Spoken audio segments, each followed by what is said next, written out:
What if every decision has already been made, and free will is the illusion that keeps the program running? This thought doesn't knock gently. It tears open the illusion of choice. What if that time you hesitated, that crossroad you stood at for days, wasn't a choice at all, but a line already written in a code you'll never see? It feels like freedom to weigh options, to wrestle with possibility, to say, I chose this. But if all roads lead to the same outcome, and the struggle was part of the plan, what are we really doing when we decide? Neuroscientists have found that our brains initiate decisions milliseconds before we consciously become aware of them. The choice begins before we feel we've made it. That pause before you say yes or no, your neurons already voted. Consciousness might just be the narrator, not the driver. And if that's true, what is you if not the voice reading a story that's already written? Now stretch this beyond biology. Philosophers and physicists have long debated determinism, the idea that everything, from the flutter of a bird's wing to your deepest heartbreak, was always going to happen exactly that way. Not because of fate, but because, like dominoes, every moment is set in motion by the moment before. There's no chaos, only calculations we can't see.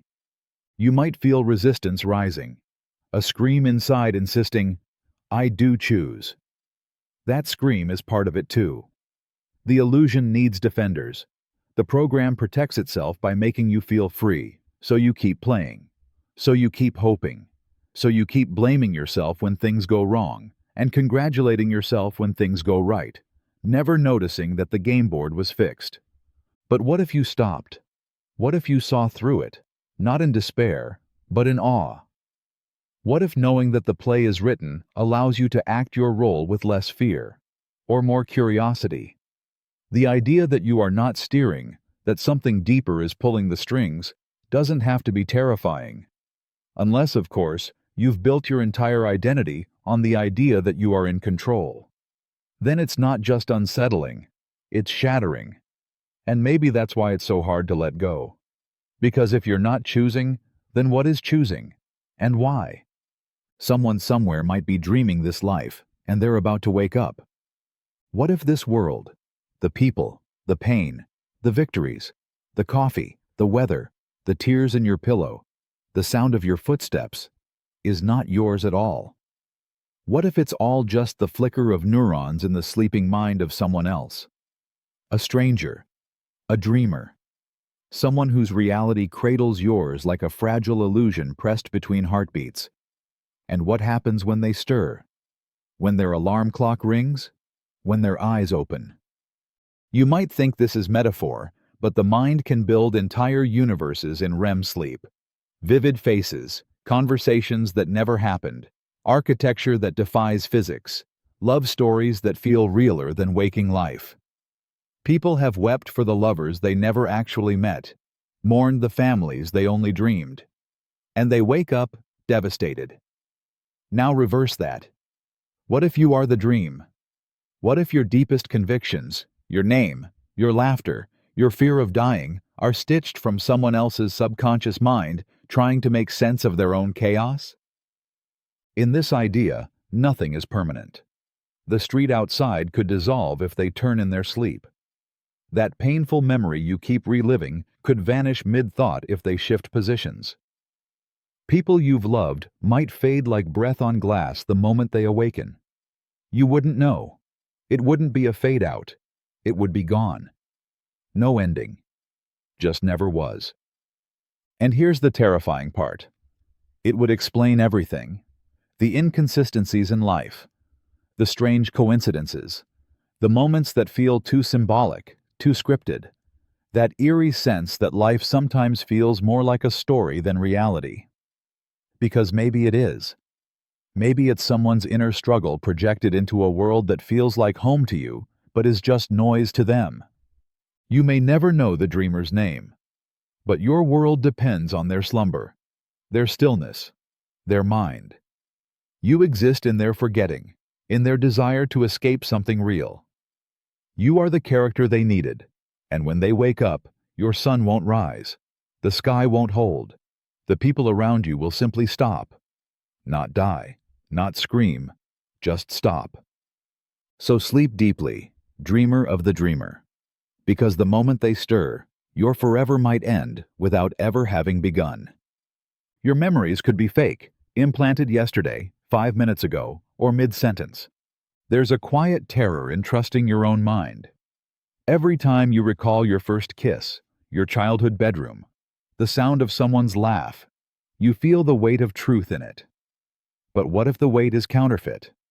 What if those moments didn't come from experience at all, but from a silent rewrite that slipped in while you were blinking, distracted, dreaming? A memory doesn't have to be old to be false.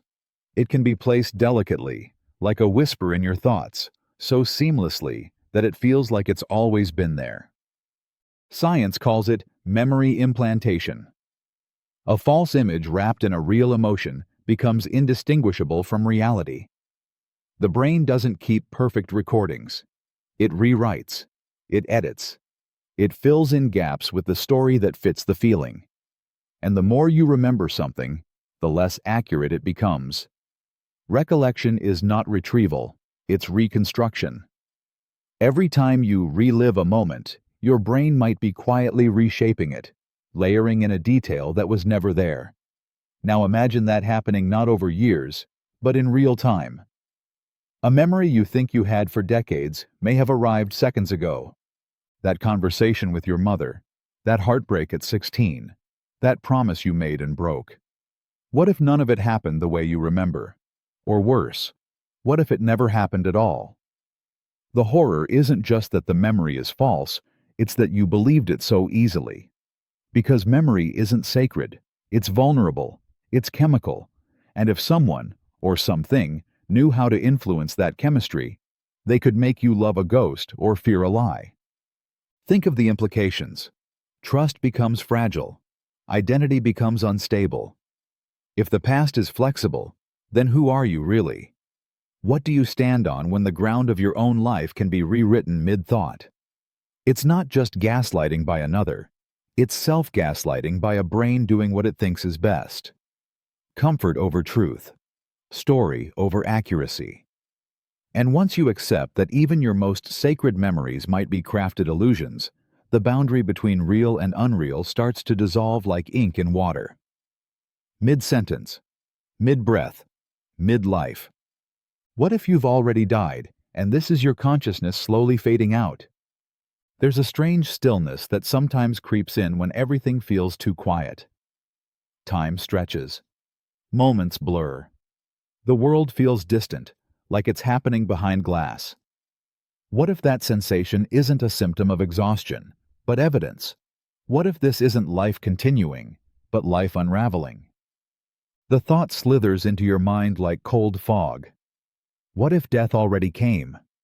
Not with fanfare, not with flashing lights or final words, but silently, in your sleep. In a moment you didn't even register. A slip in the shower, a car that didn't brake in time, a skipped heartbeat, a forgotten stare. And this, what you think is life, might only be the echo. The final flicker of consciousness stretching seconds into what feels like hours, days, years.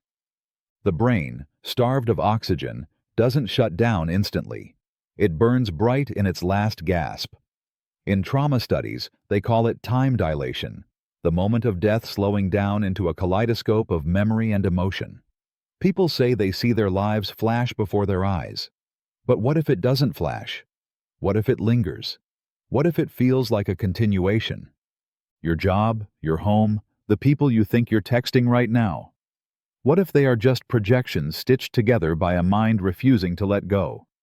The street outside might be gone. Your loved ones might have cried and buried you already.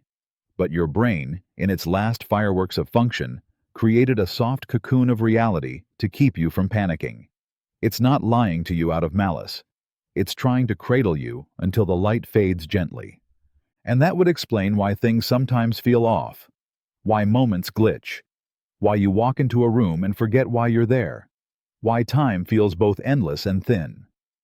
Because this world is no longer anchored by physics. It's held together by neurons trying to simulate familiarity as the lights dim.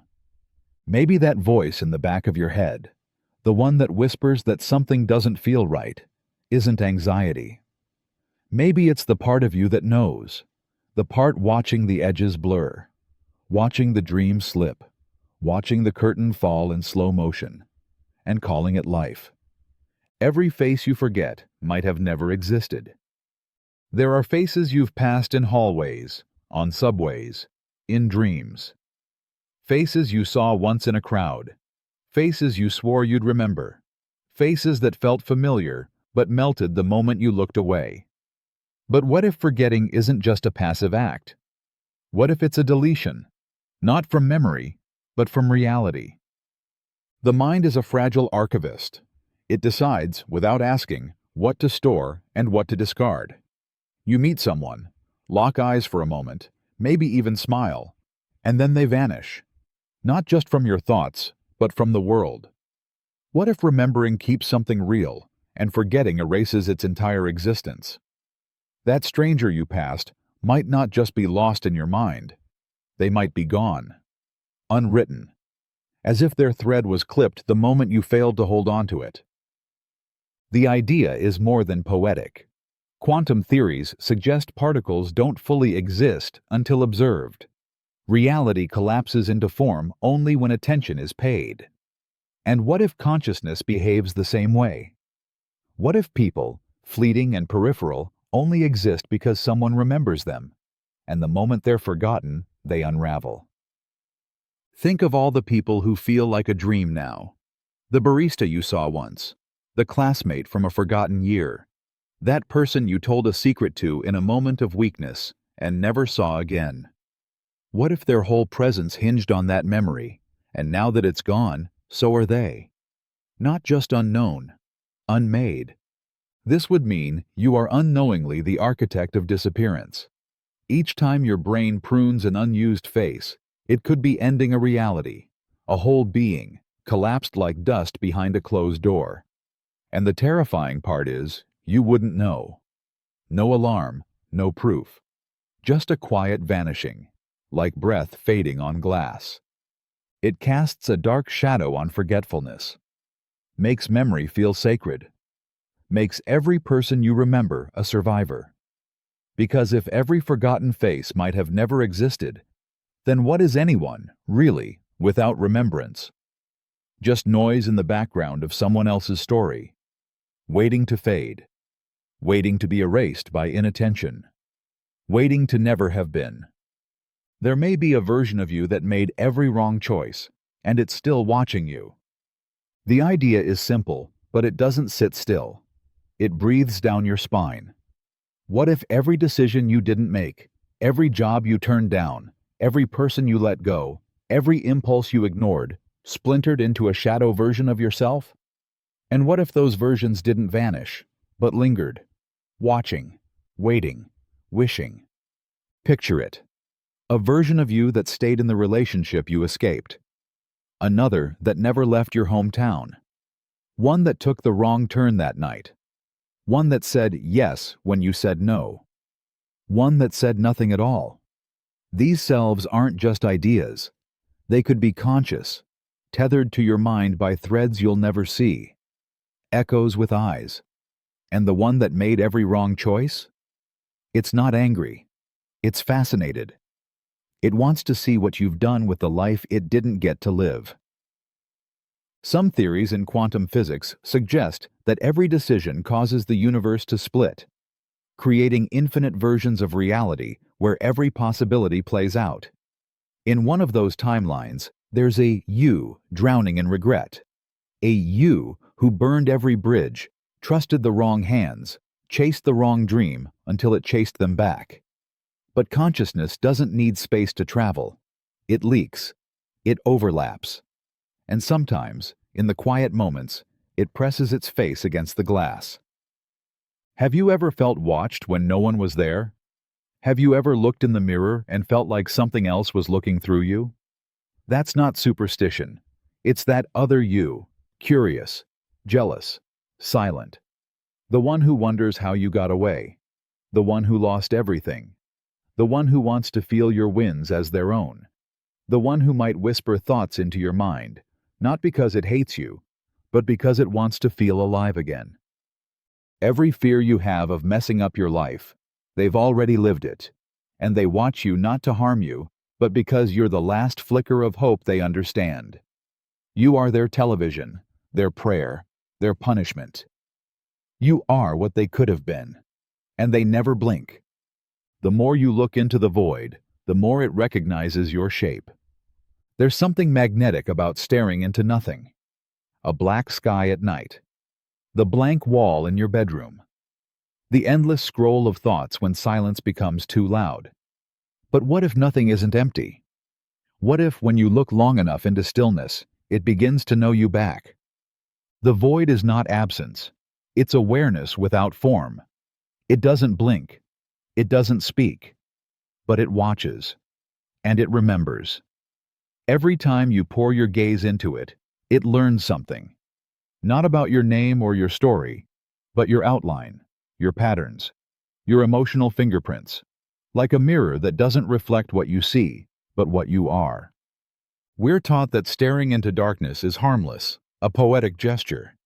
But darkness isn't passive, and the longer you gaze into it, the more it adjusts to you, like something adapting to your breathing, your silence, your thoughts. The shapes you think you see at the edge of your vision when the lights are off? Maybe they're not hallucinations. Maybe they're echoes of you, traced and reflected back by something that isn't supposed to be there, but is. Carl Jung warned of the abyss staring back. Not because it's evil, but because it's ancient, patient, curious. When you press your consciousness against it, it presses back, gently, slowly. And then, it begins to shift, and you start to feel it, not as fear, but as familiarity. Because what stares back might not be other. It might be a version of you without shape, your shadow self. The part that doesn't have a voice, but carries all your impulses. The part that lives behind your thoughts, the part you keep trying to forget. And maybe it's always been there, just waiting for you to look long enough to wake it. So you keep staring, and one day you might feel it move. Not toward you, not away from you, but into you. As if it's always belonged. As if you were the void's shape all along. You don't see reality, you see a hallucination your brain constantly edits. What you're seeing right now, the screen, the room, the light falling across your hands, it isn't reality. Not really. It's your brain's best guess. Your eyes aren't windows to the world. They're sensors feeding electrical impulses to a dark, silent skull. And inside, your brain constructs a version of the world it thinks is there. Not the truth, just a story. One it keeps revising without your permission. It's called a controlled hallucination. That's not a metaphor, it's neuroscience. What you perceive is a hallucination grounded in prediction. Your brain doesn't wait for input. It predicts what's supposed to be there based on past experience. It then compares those predictions to sensory data, edits for errors, and patches it all together into something that feels solid. But it isn't. It's a mental rendering. And sometimes it gets it wrong, and you never even know. That's why time can stretch in a crisis. Why a loved one's face can suddenly feel unfamiliar. Why you remember rooms differently. Because your perception is a living hallucination, one your brain keeps updating like a flawed operating system that can never be fully trusted. Look around. The colors aren't real. They're interpretations of light frequencies. Sound isn't real. It's vibrations filtered through bone and fluid. Even your sense of self, the I reading this, is just another hallucination. Your brain doesn't experience the world. It simulates it. And yet, you believe it. Because it feels real. Because you have to. If you questioned it constantly, you'd collapse. So the illusion is polished, seamless, comfortable. And you walk through it like a dream you never wake from, trusting that the floor beneath you is stable, that your memories are yours, that your thoughts are original. But beneath that calm surface, your mind is guessing, painting, lying, And when the guesses glitch, when the illusion cracks, you glimpse the truth. That you've never truly seen the world.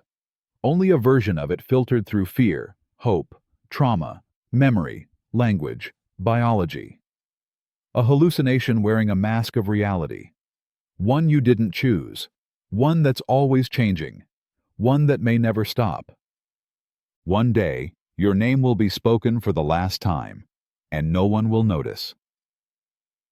Not with thunder, not with mourning, not even with a whisper. Just a passing word on someone's lips, half remembered, half forgotten.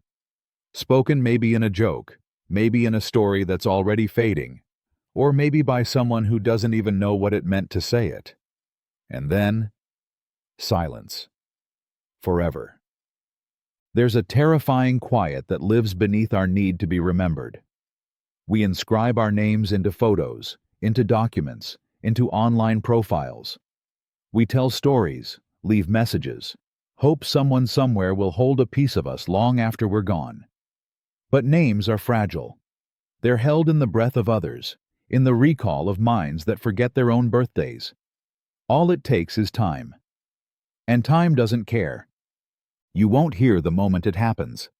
The moment your name is said for the very last time on this earth. There will be no signal, no warning, no echo to mark the end of your linguistic existence. The world will go on spinning, uninterrupted. A dog will bark. A bus will pass. A song will play on someone's headphones. And no one will know that something sacred just ended. And it's not the silence that's most haunting. It's that the silence feels normal. The world is so good at moving on that it feels like betrayal. But it isn't. It's just the way things dissolve. You don't vanish in an instant. You fade through layers. First, your voice disappears from rooms, then your laugh, then your smell on old clothes, and finally, your name. The last thread connecting you to the story still unfolding here. Think of all the names already gone. People who once laughed and cried and loved harder than words could hold.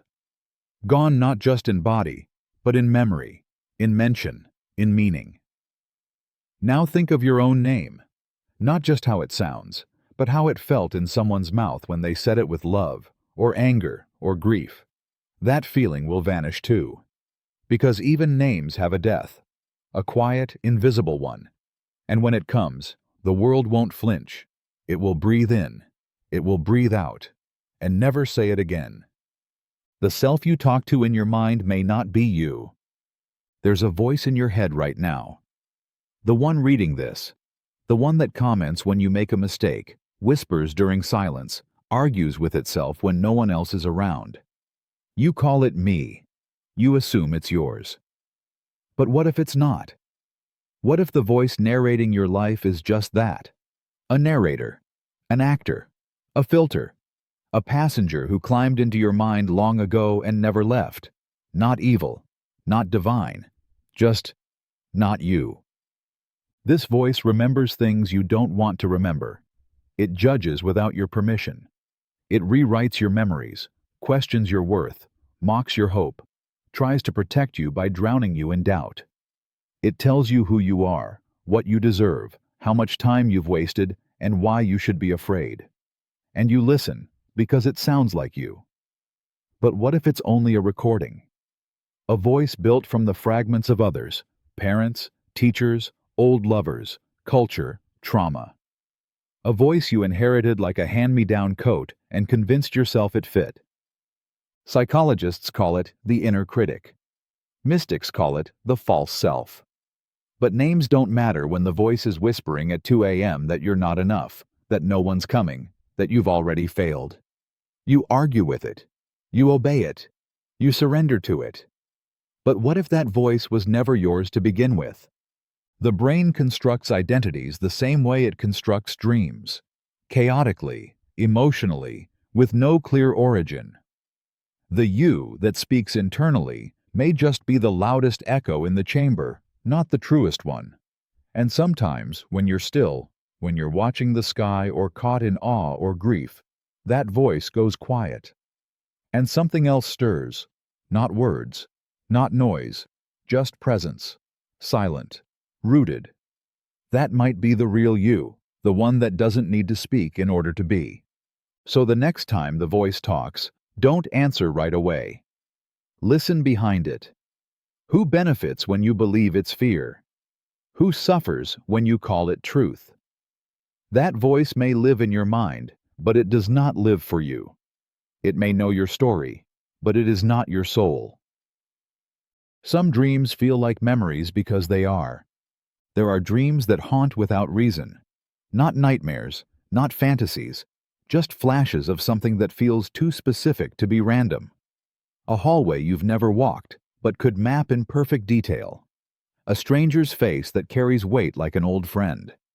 A sentence spoken in a forgotten language that makes your chest ache with longing. You wake up certain it meant something, certain it came from somewhere. And the terrifying thought is, maybe it did.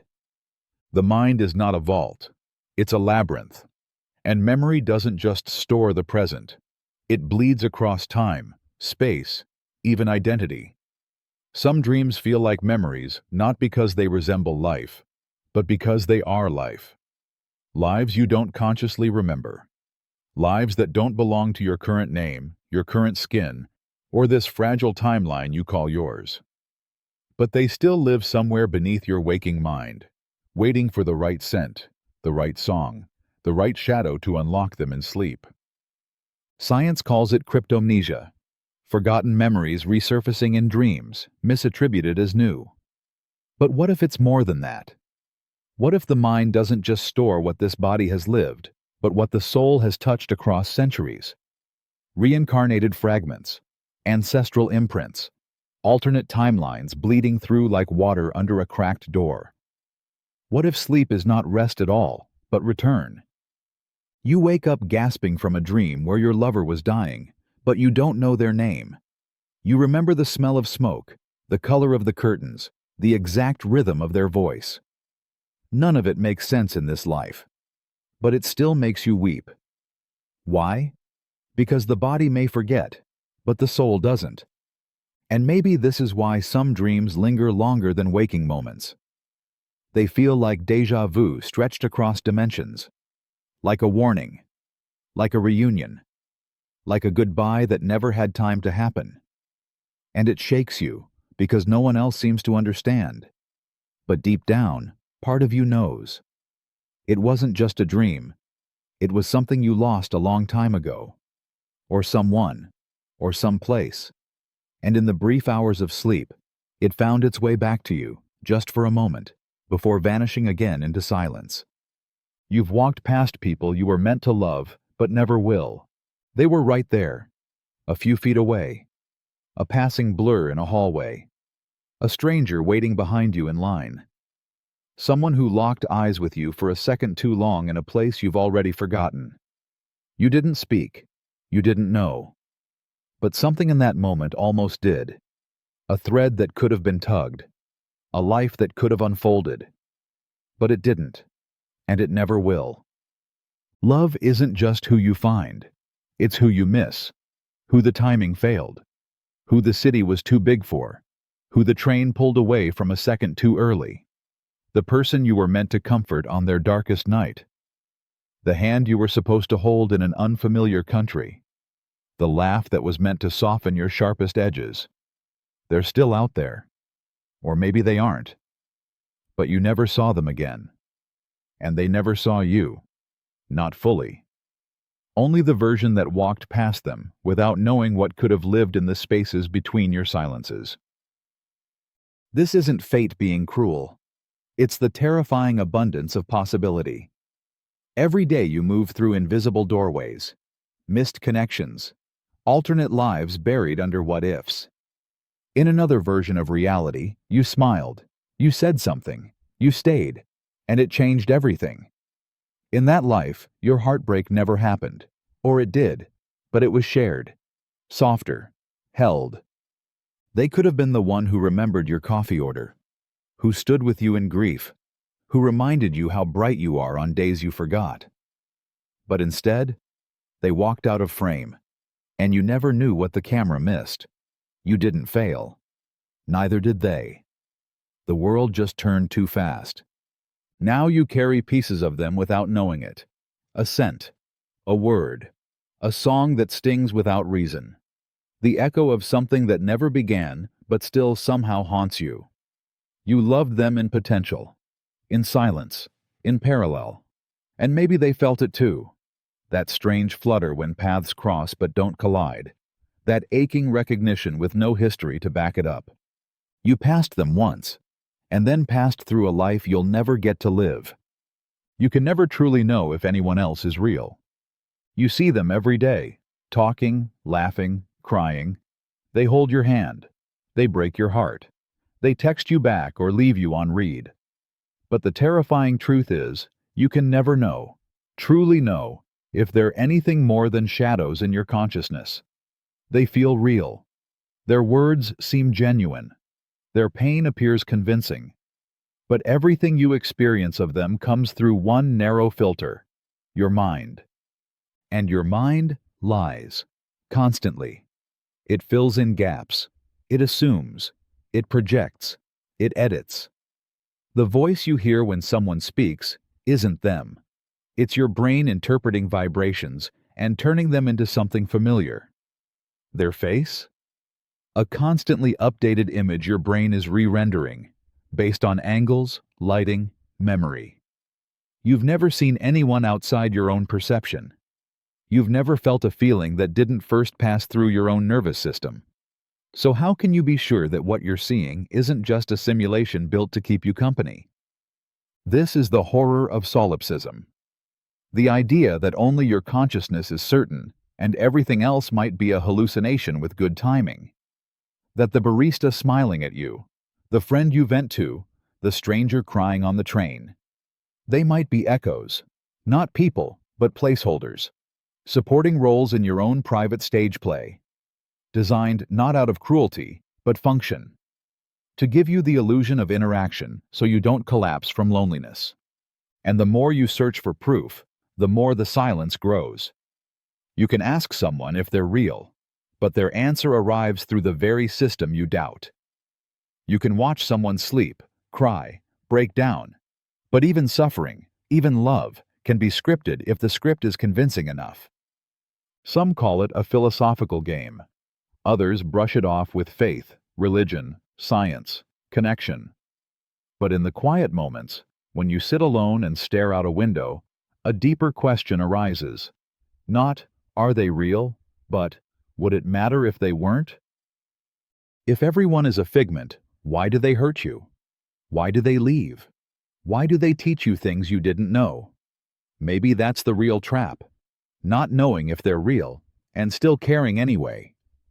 The world continues perfectly without you, like you were never there.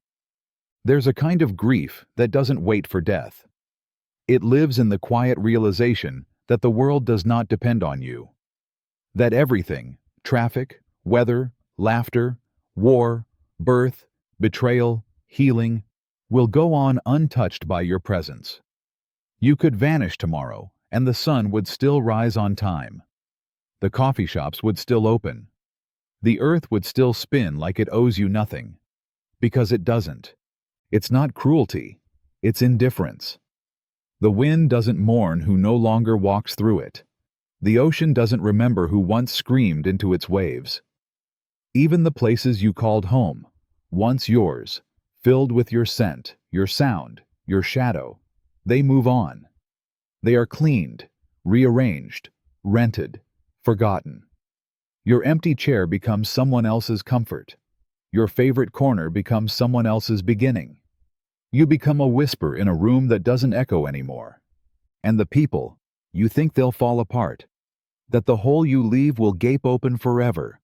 But they adapt, faster than you want to believe. They cry, they ache, they remember. But then they laugh again. They eat, they plan. They heal around the hole, like skin around a scar that no longer hurts. They speak your name less and less until the silence becomes normal. This world, this endless, pulsing, breathing world, was never yours to hold. You were a ripple, a brief disturbance in its rhythm, a flicker in its timeline. And when you're gone, it smooths out. Seamless, like water closing over a stone. No trace, no evidence. Not because you didn't matter, but because the world is built to survive forgetting. This truth doesn't have to destroy you, but it will humble you. You spend your whole life thinking you're central, that the story happens around you, until you realize you're just a sentence in someone else's chapter. A passerby. A brief flicker in the background of a trillion lives continuing without pause. And when that moment hits, when the weight of your own smallness settles into your chest, it's not fear that arrives first. It's silence. Heavy, unapologetic. A silence that says, you were never needed, only passing through. You're being watched in every mirror, but not by yourself. There's something unsettling about mirrors that no amount of science can explain. They reflect light, angles, symmetry. But they also reflect you. Not just your face, but the eerie, fragile illusion of identity you carry like a mask. You stare at yourself, and something stares back. You tilt your head, and it copies. But does it really? Or is it slightly delayed? Just a breath off, just enough for your mind to doubt what it saw. The terrifying thought isn't that the reflection is broken. It's that the reflection is other.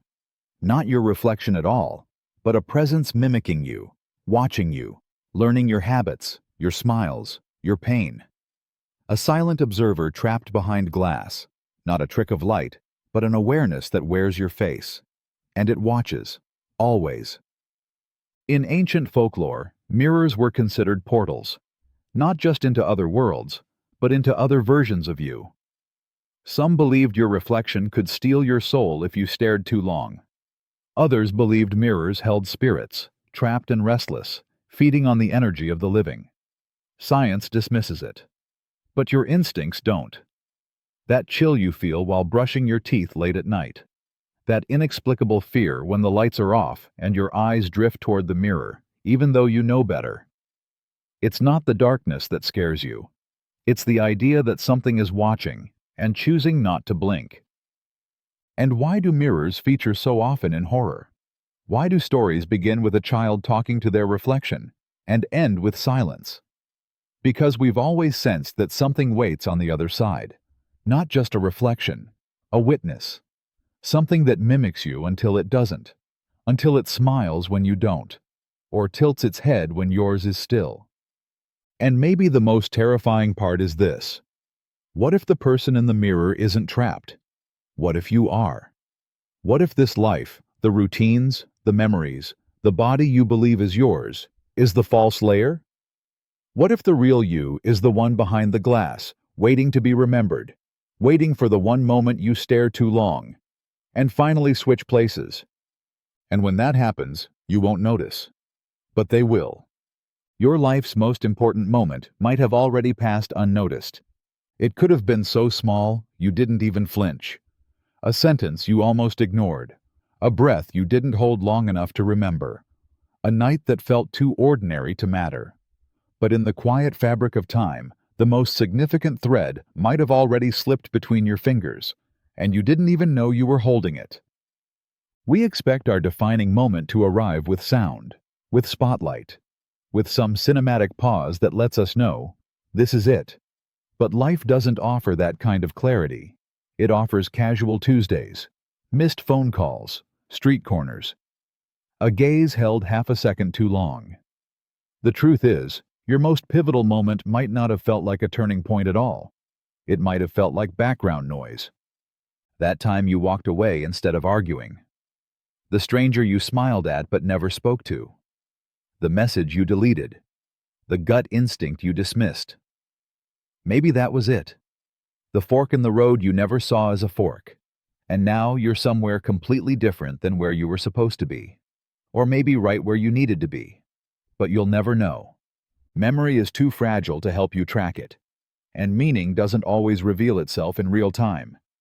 Sometimes you only understand what mattered years after it's gone.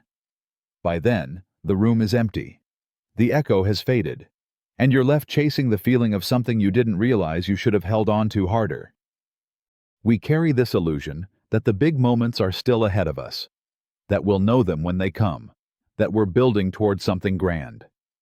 But what if that moment already knocked, and you didn't answer because you were busy, distracted, waiting for something louder, something more obvious, something that fit your idea of significance? Maybe it wasn't the award, or the proposal, or the leap of faith. Maybe it was the small forgiveness, the silence you honored, the decision to stay, or to leave, or to breathe just one more time before breaking. And maybe it's already behind you, sealed in the past, quiet, unnoticed, irreversible. There's a version of reality where you never existed, and it's thriving. Somewhere, the world went on without you. No trace of your name, no echo of your voice, no fingerprints on glass, no impressions in bedsheets, no ripple of your existence at all. Not because you died early, not because you disappeared, but because you were never born. Not a mistake, just omitted. And that world, it isn't broken, it isn't mourning, it's thriving. The streets are still busy, the sun still rises. Someone else has your job, or maybe your job never existed because your presence never created the need. The people you love found other people to love. The space you fill in this world, your laughter, your silence, your rage, your kindness, is occupied by something else, or by nothing at all. And the world adjusts, seamlessly. It's hard to stomach, the idea that you might not be essential. That everything you've struggled to build, prove, preserve, might not be needed in some other thread of existence. That your impact, which feels so urgent here, might be completely absent somewhere else. And yet the grass still grows, the birds still sing, and nobody knows what's missing, because nothing feels missing. Physics toys with this idea through the multiverse.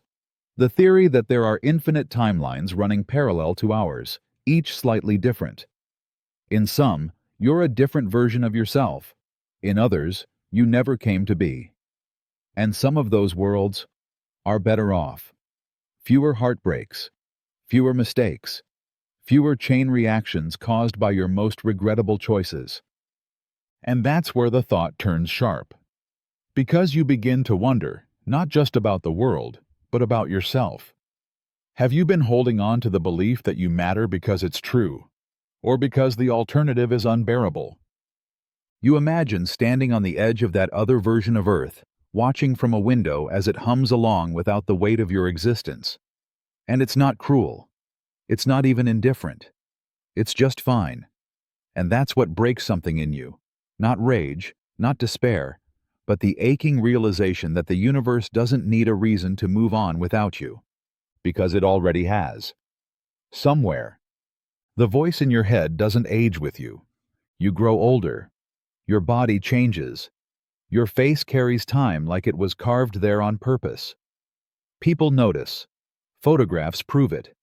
Years stack like bricks. But the voice inside, that voice, stays the same. The same rhythm, the same tone. Sometimes the same fears. It doesn't wrinkle. It doesn't slow. It doesn't grow tired the way your knees or your hope do. That's the strange cruelty of self-awareness. Your mind continues speaking to you like you're still the same child who once cried without knowing why. The same teenager who whispered dreams into the dark. The same young version of yourself who thought they'd have it all figured out by now. And when the world reflects your age back to you, when strangers call you sir, ma'am, old, you flinch, not because you're afraid of aging, but because part of you doesn't feel like it's happening.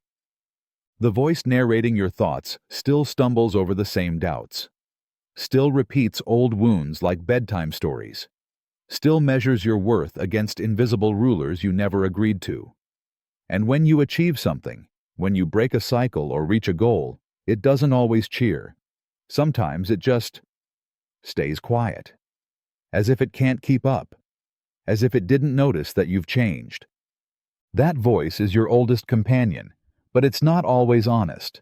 It clings to scripts written long ago, by parents, teachers, mistakes. It repeats what it learned, not what is true. And even as you evolve, grow wiser, softer, stronger, it might still talk to you like you're fragile, like you're a failure, like you're behind. Not out of malice, but out of habit. Because it hasn't aged, it hasn't updated. So you look in the mirror and see someone older, someone who has survived things the voice didn't expect you to.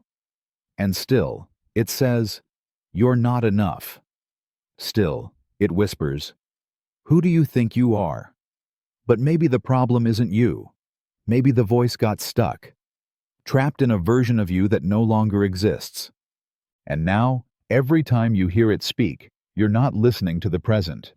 You're listening to a ghost, one that never grew up, one that still believes you're lost, even as you stand, more found than ever. Time isn't moving forward. You're just forgetting the repetition. What if the ticking of the clock is not a path, but a loop? Not a journey toward something new, but a cycle you've already lived, countless times, only you don't remember. The sunrise that felt familiar, the conversation that echoed before it began, the moment you knew exactly what someone was about to say. Not because you're intuitive, but because this scene has played before, and you forgot.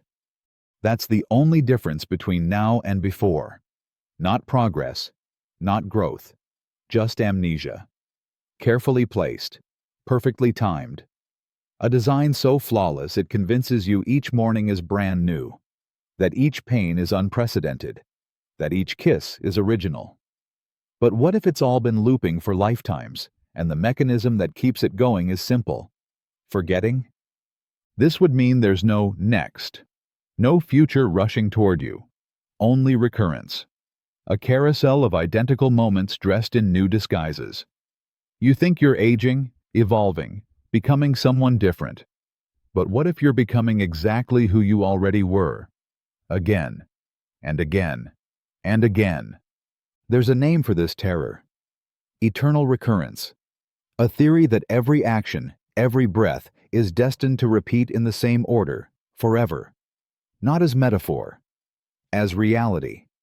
And if that's true, then the déjà vu you feel isn't coincidence. It's memory bleeding through the cracks. A leak in the cycle. A moment when the illusion thins, and something ancient inside you remembers. This isn't the first time. You try to trace the feeling, to capture the shape of the loop, but it's always just out of reach. That's the trick. You're programmed to forget the moment you sense the truth. That sudden sleepiness when your thoughts get too deep, that's not exhaustion. That's the reset.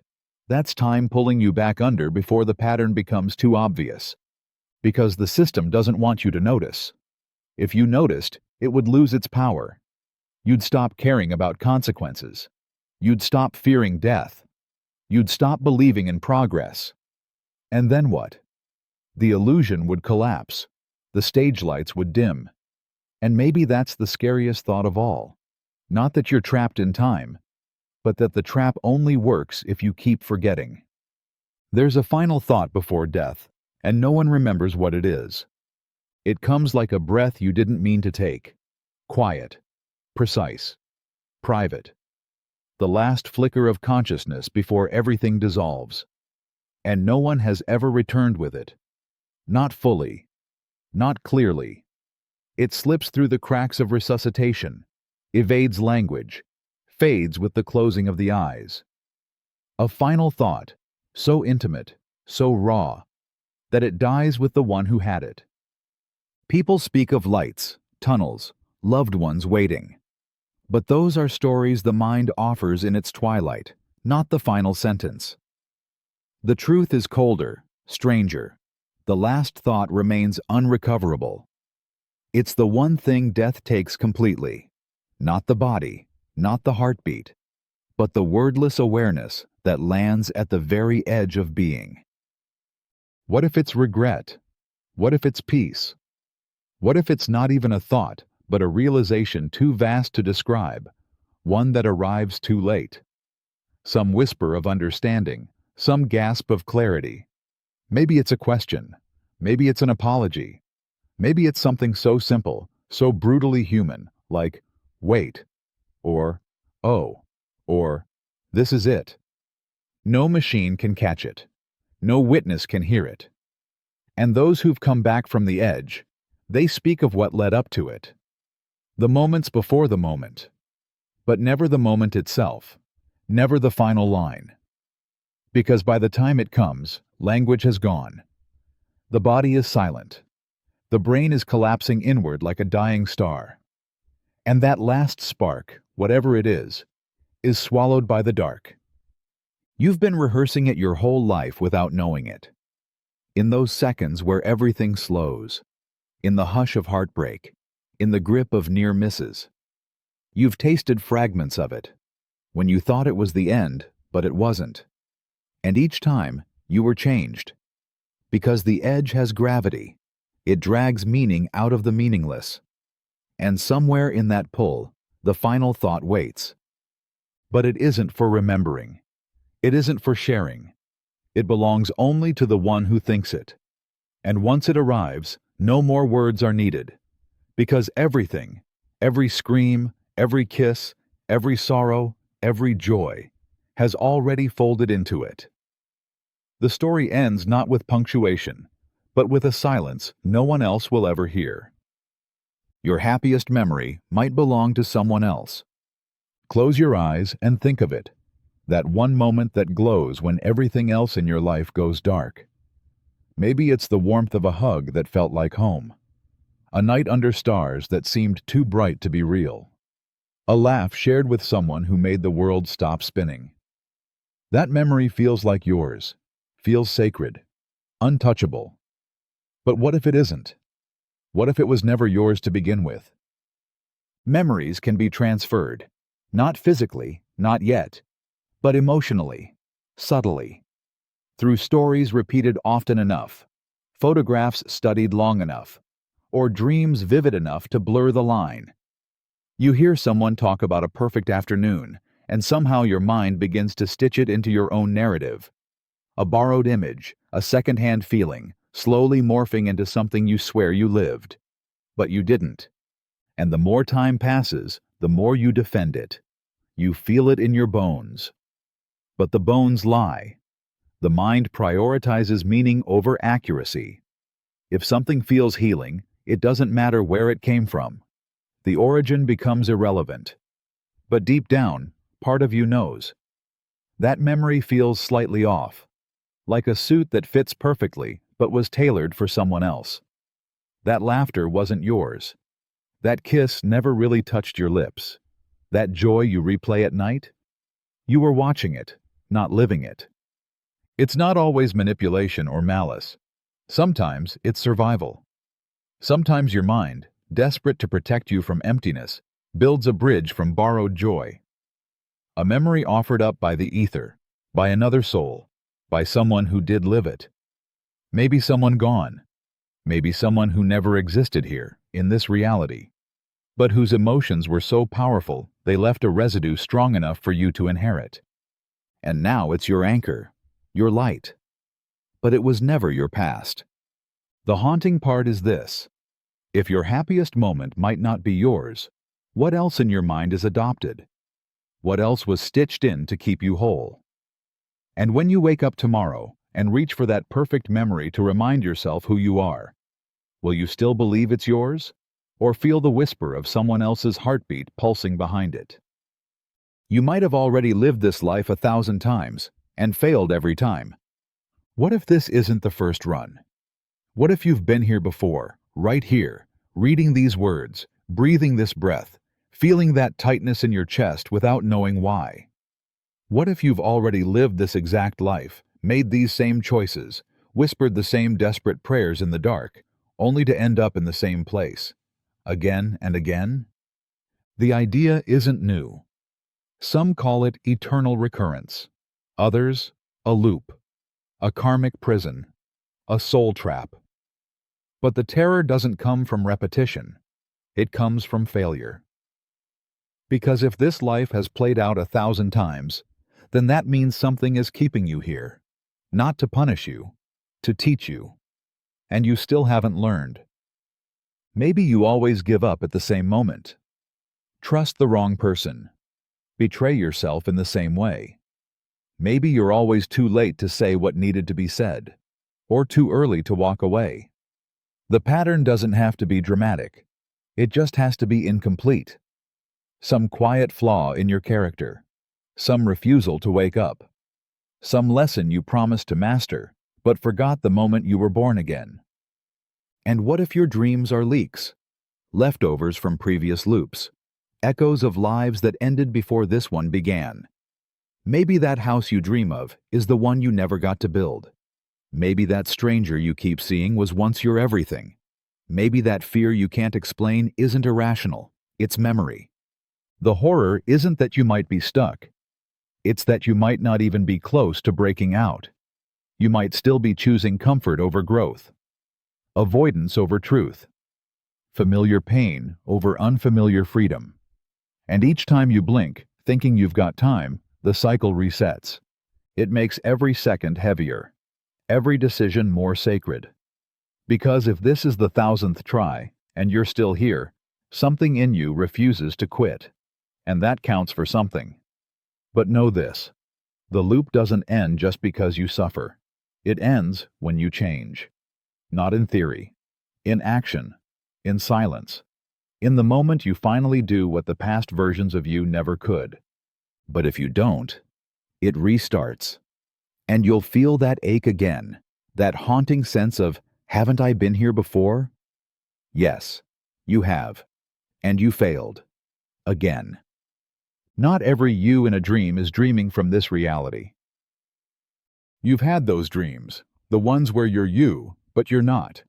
The clothes are wrong. The voice sounds different. The parents aren't yours. The street looks familiar, but the sky bends sideways. You know it's a dream, but it doesn't feel like fiction. It feels like a memory leaking from a life you've never lived. And maybe that's because it is. Because not every version of you that dreams is dreaming from here. What if the mind isn't bound to this single thread of existence? What if every time you fall asleep, something else wakes up?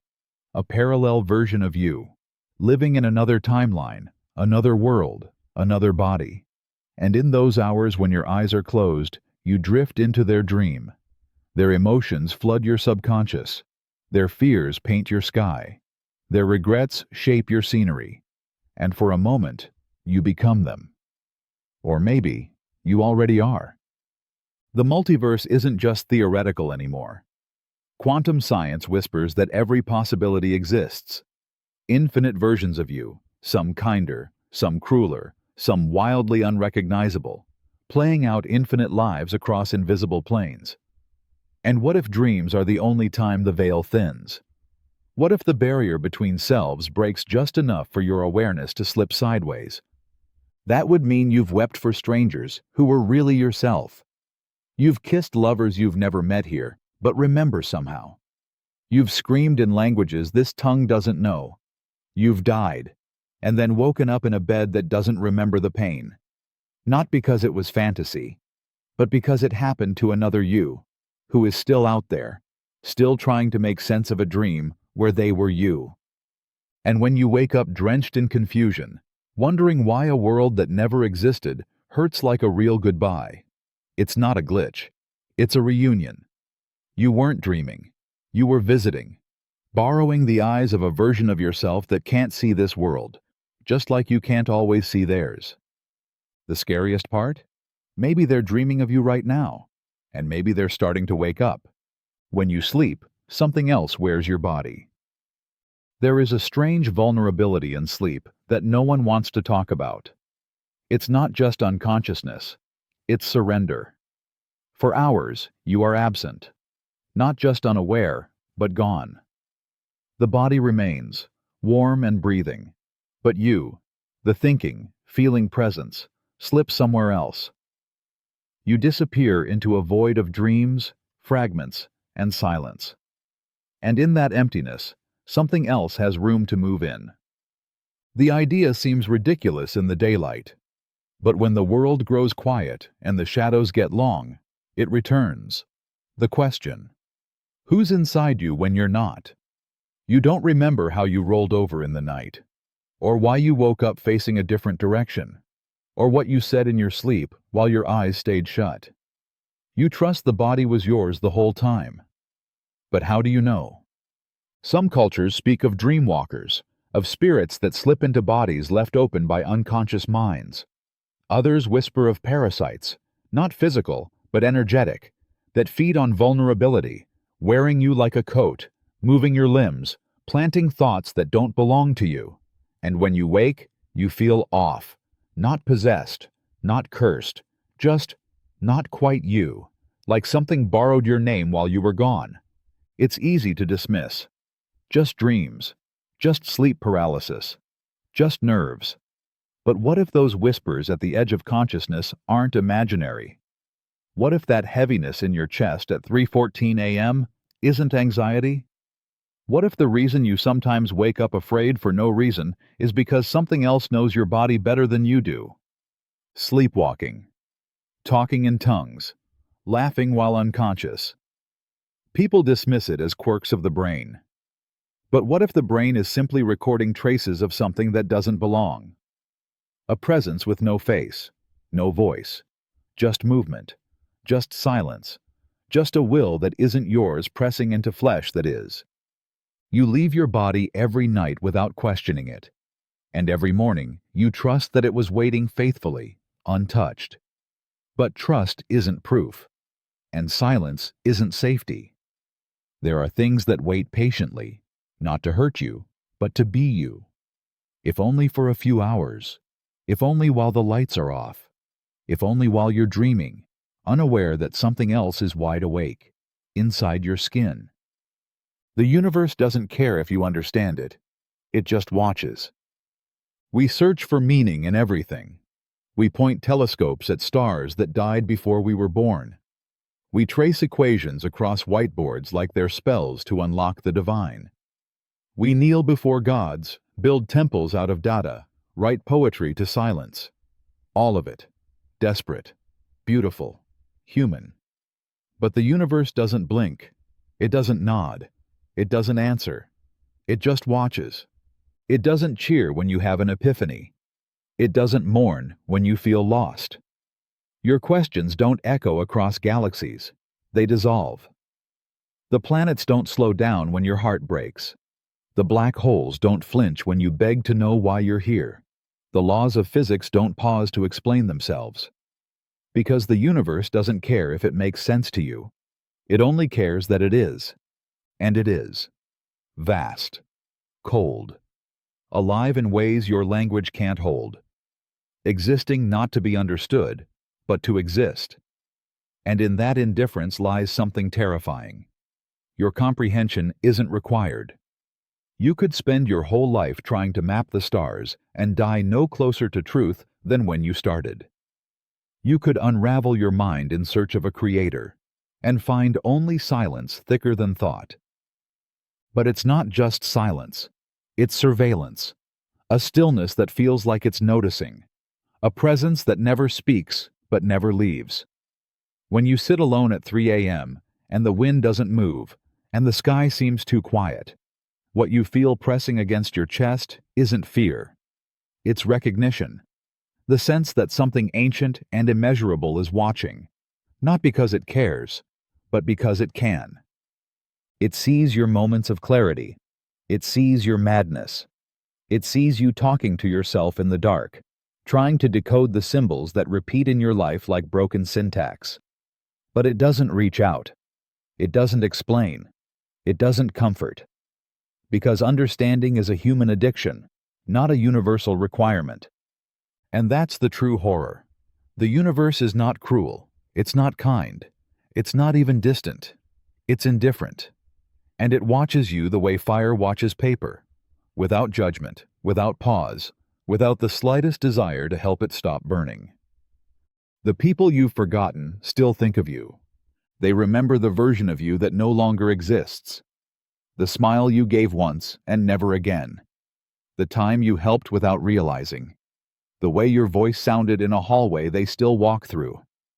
You moved on. You outgrew. You forgot. But they didn't. Not completely. Because memory is not mutual. And sometimes, the people who barely brushed your life carry you with them for years. You think of them as background characters, moments, blurs, people from school, from work, from late-night trains and short-lived friendships. You wouldn't recognize their voices now. You might not even remember their names. But in some quiet part of their mind, you still speak. Not often, not loudly, but you appear, uninvited, unaged. Maybe it was something you said, a kindness you forgot, a cruelty you didn't. Maybe you were a chapter in their coming of age, and they still write stories in your shape. You live in their memories like a ghost who doesn't know it's dead. They wonder where you are, if you're happy, if you remember them too. But you don't. You moved forward. You changed phones. You changed hearts. But they never got the update. They may never reach out. They might never say your name again. But they still rewind the tape of their past, and there you are. Laughing, crying, saying something that changed everything for them, and nothing for you. You didn't feel the impact, but they did. They still do. There's a loneliness in that, and a strange kind of haunting. To be living your life unaware that someone else is still carrying your echo. That you exist more vividly in the mind of someone you don't remember than you do in their reality.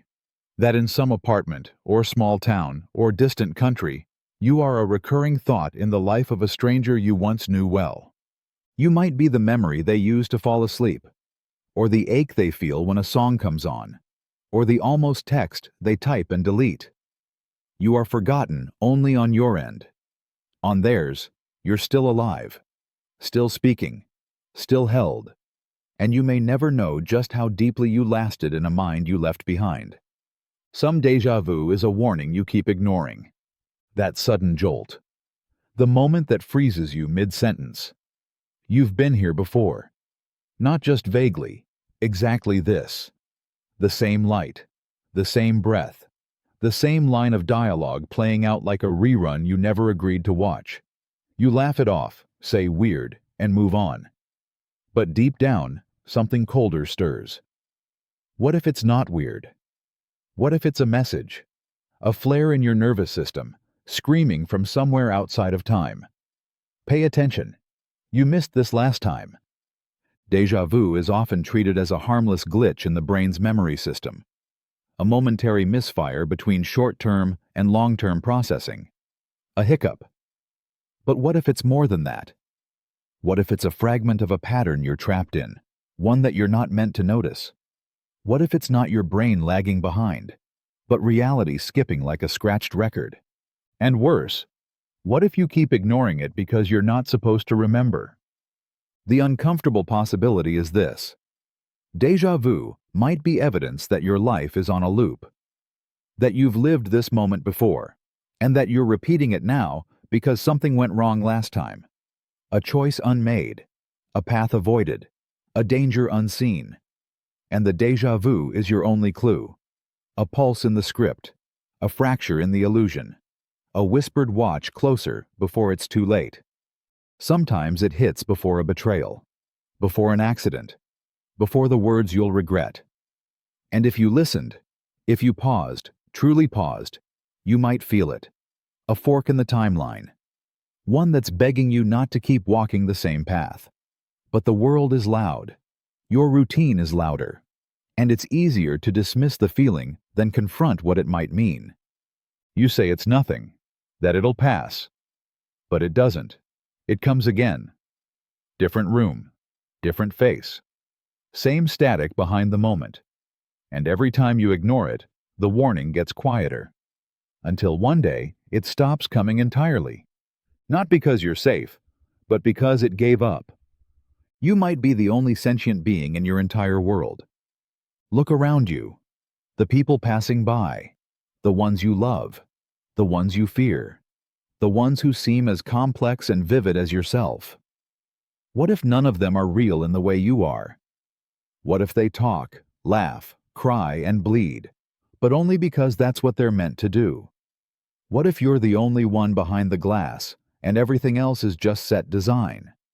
It's called solipsism, the terrifying possibility that your consciousness is the only true one, that everyone else is acting on scripts, that behind their eyes there is no self, no awareness, no soul, just behavior, just responses, just noise designed to make you believe you're not alone.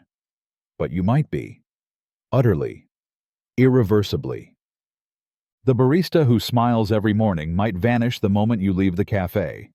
Your best friend might only exist while they're with you, dissolving into nothing the moment you stop thinking about them.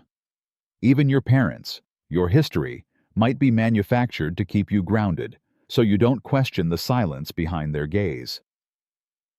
You've never seen the world without you in it. You've never watched it move forward when you weren't watching. And every time you sleep, it could all reset. Every memory, every pattern, every stranger carefully placed back into your story, like props on a stage.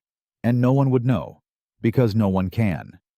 And if this were true, if you are the only one that thinks, questions, feels deeply, then what is this life? A test? A prison?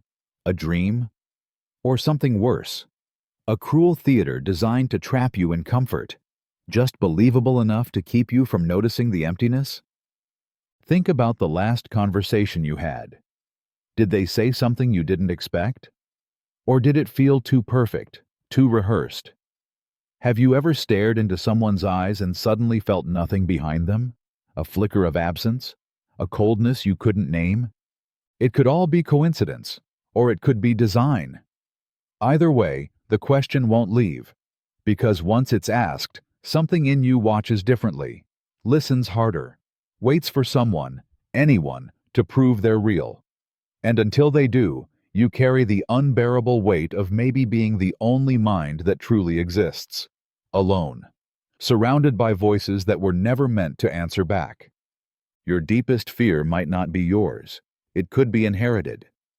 There's a terror that lives beneath your skin. Not loud, not dramatic, just steady, like a whisper curled inside your spine. You don't know where it came from. You only know it's always been there. A dread of abandonment, a fear of water, a panic in crowds, a tightening in the chest when the lights go out. And the worst part? It doesn't make sense. Nothing in your life explains it. No trauma, no event, no trigger you can trace. And that's what makes it so terrifying. Because what if it's not your fear at all?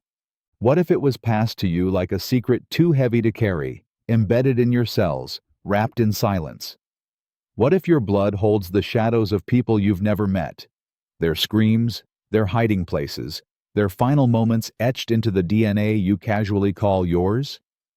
Science calls it epigenetics, the idea that trauma can be transmitted across generations. Not just memories, fear itself. The mother who flinched at loud voices. The grandfather who never spoke of the war. The great-grandmother who lost everything and learned to expect nothing. Their survival depended on vigilance, on fear, on alertness so sharp it could carve. And so it was passed down, not as stories, but as instincts. Patterns in your biology, warnings coded into your nervous system. Not yours, but carried like a torch you never asked to hold.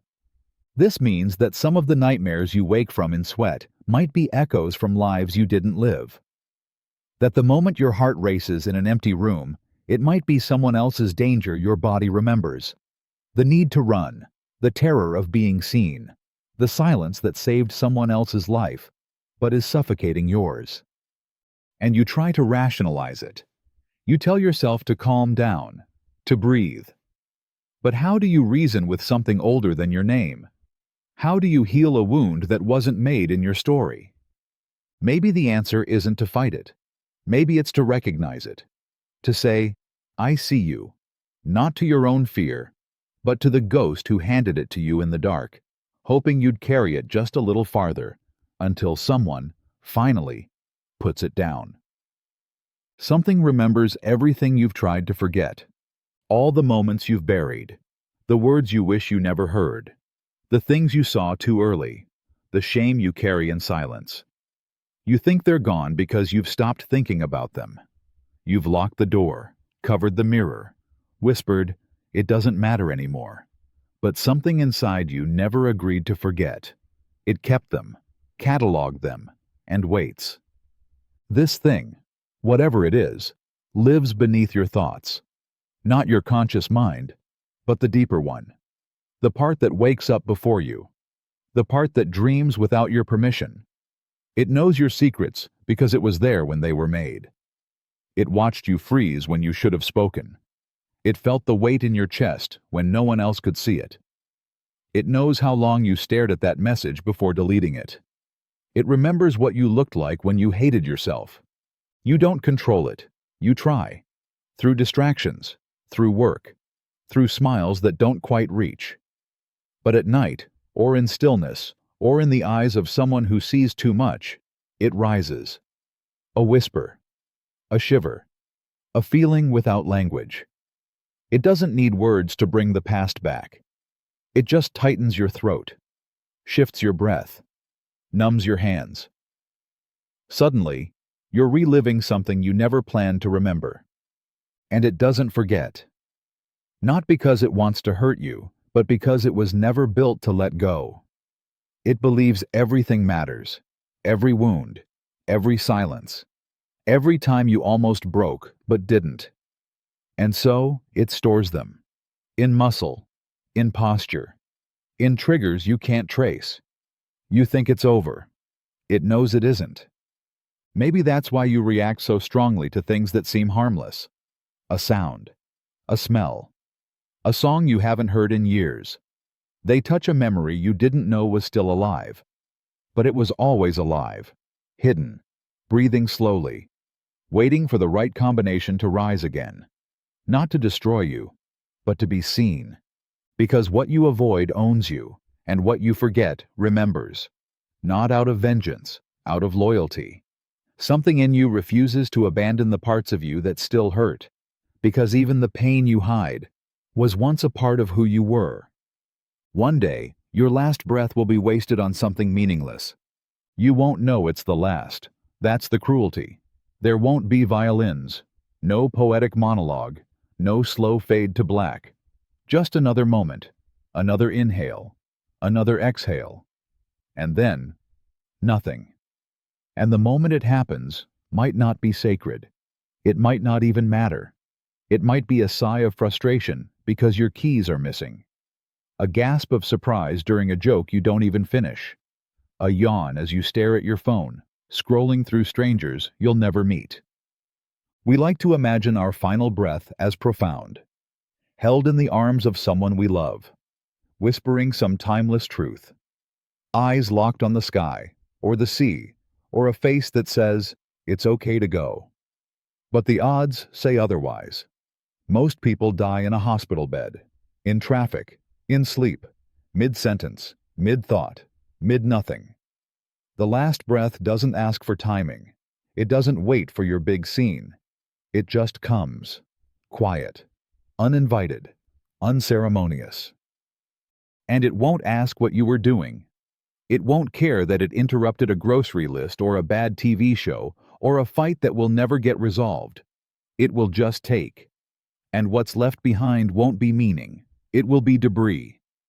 A browser tab still open, a dish half cleaned, words that never reached the person who needed them. That's how it ends for most of us. Not with a message, but with a shrug. And that's what makes it so deeply terrifying. Because it forces the question, how much of your life is already being wasted on moments that don't matter? How many breaths today were spent on bitterness, on distraction, on hollow tasks that echo with emptiness? And what if one of those is the last?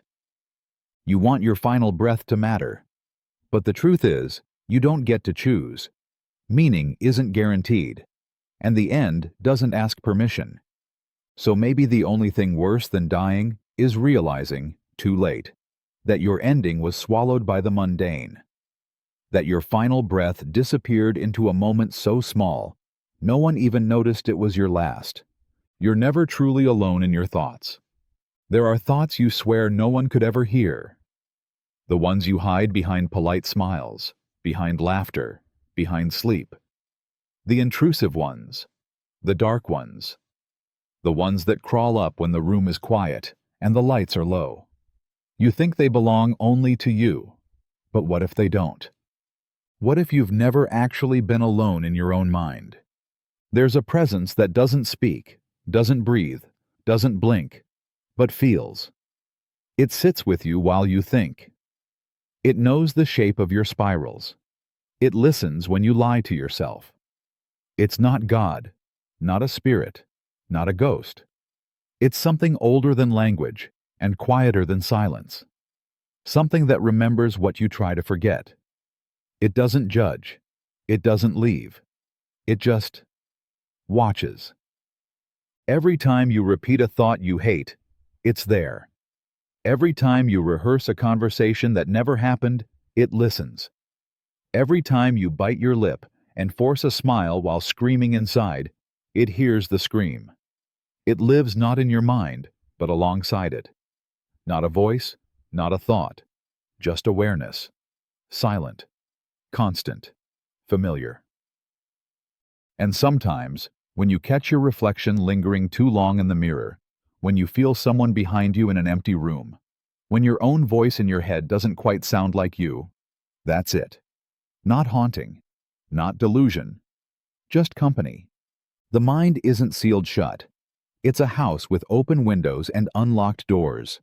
And something's always listening, something that doesn't need permission, something that was there before you knew what thoughts even were, and it doesn't leave when you sleep. In fact, that's when it leans in closer. So when you say, "I'm alone," know this, you're not. And maybe that's comforting. Or maybe it's the most terrifying truth of all. One random stranger has already imagined your death in detail. They don't know your name. They've never heard your voice. They might have seen you once in passing, on a train, in a grocery store, standing in line behind them at a cafe. But something about you stuck. A glance, a movement, the way your eyes lingered on something they couldn't see. And in that strange, fleeting silence that only a bored mind can fill, they imagined it. The end of you. Not out of hate, not even out of malice. Just curiosity. A momentary flicker of thought. What if that person suddenly collapsed? What if they were hit by a car right now? What if I was the one who found their body, cold and silent, just around the corner? Maybe it was a writer, maybe a dreamer, maybe someone broken enough to play with the image of someone else's final breath just to feel something. And the most haunting part? You'll never know who they are. You've already forgotten the interaction. But they haven't. Somewhere, someone remembers a moment with you, a stranger, and attached to it is an ending. Your ending. Your last breath playing out in their imagination like a private movie. Not a blur, not a vague guess. Detailed. The time of day. The way your body might fall. The words you never got to say. The silence after. Your death lives inside someone else's mind. A complete stranger. A person you'll never speak to. And it might not be the only one. There could be dozens, hundreds. People who passed you on the street and, for a heartbeat, saw your absence instead of your presence. Because the mind does strange things when it tries to make sense of the world. It rehearses tragedy. It prepares for grief. It plays God behind closed eyes. And maybe that's the most chilling part. Not that they imagined it, but that it lives in them now. A version of your death that you'll never experience, but that they'll never forget. A private funeral held in someone else's imagination, with no eulogy. Just the ghost of a person they almost knew, and the ending they invented for you. You'll never know the exact moment your childhood ended.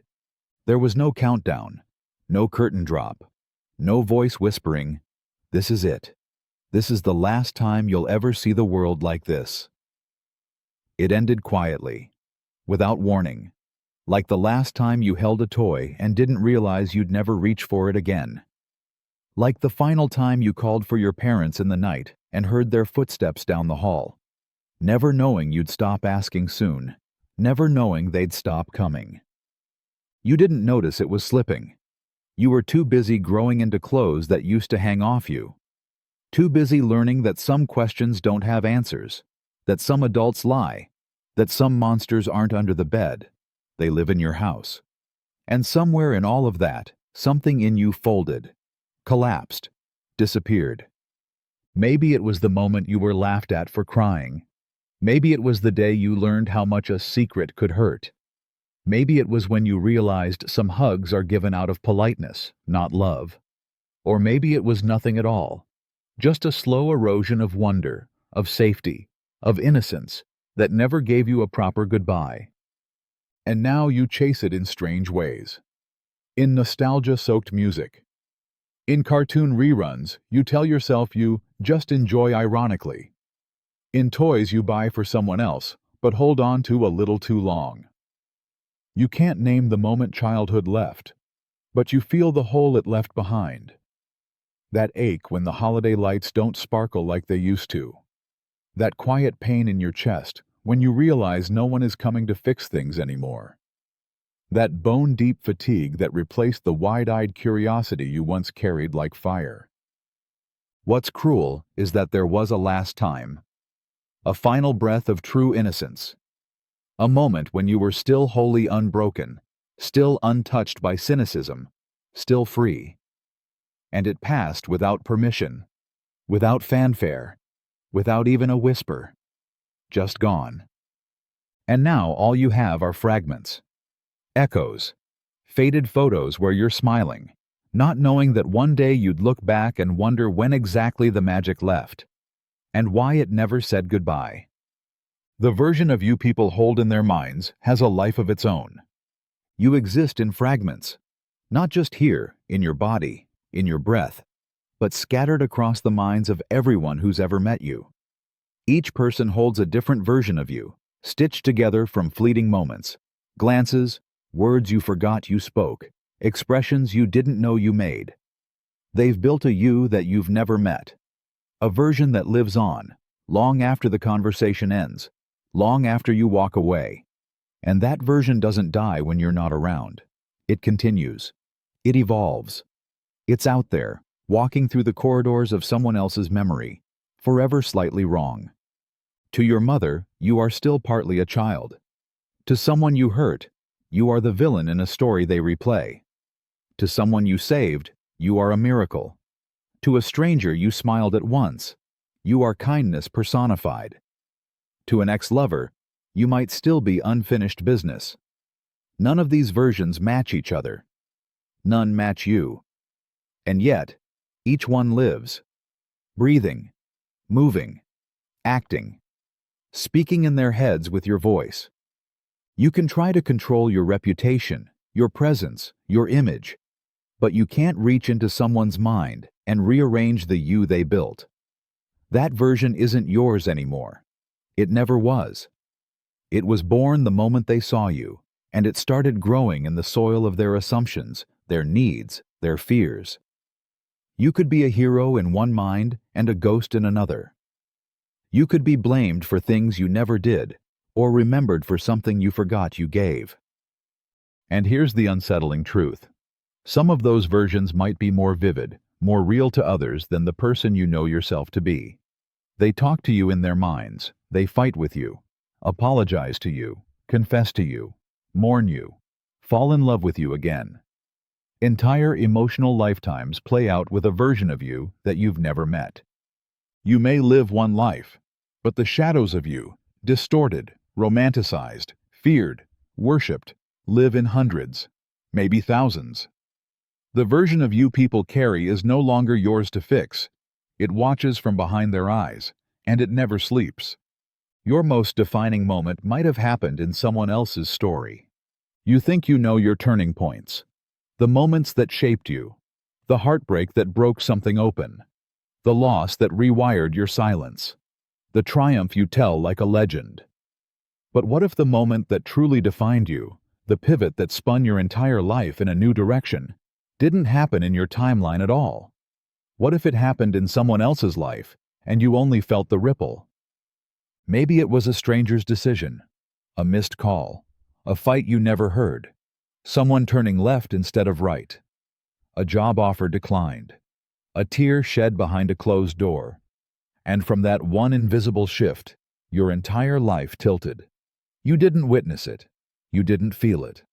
But you're living inside its consequences. That means your story, the story you call yours, may be anchored to a moment that you'll never see, never understand, never even know to search for.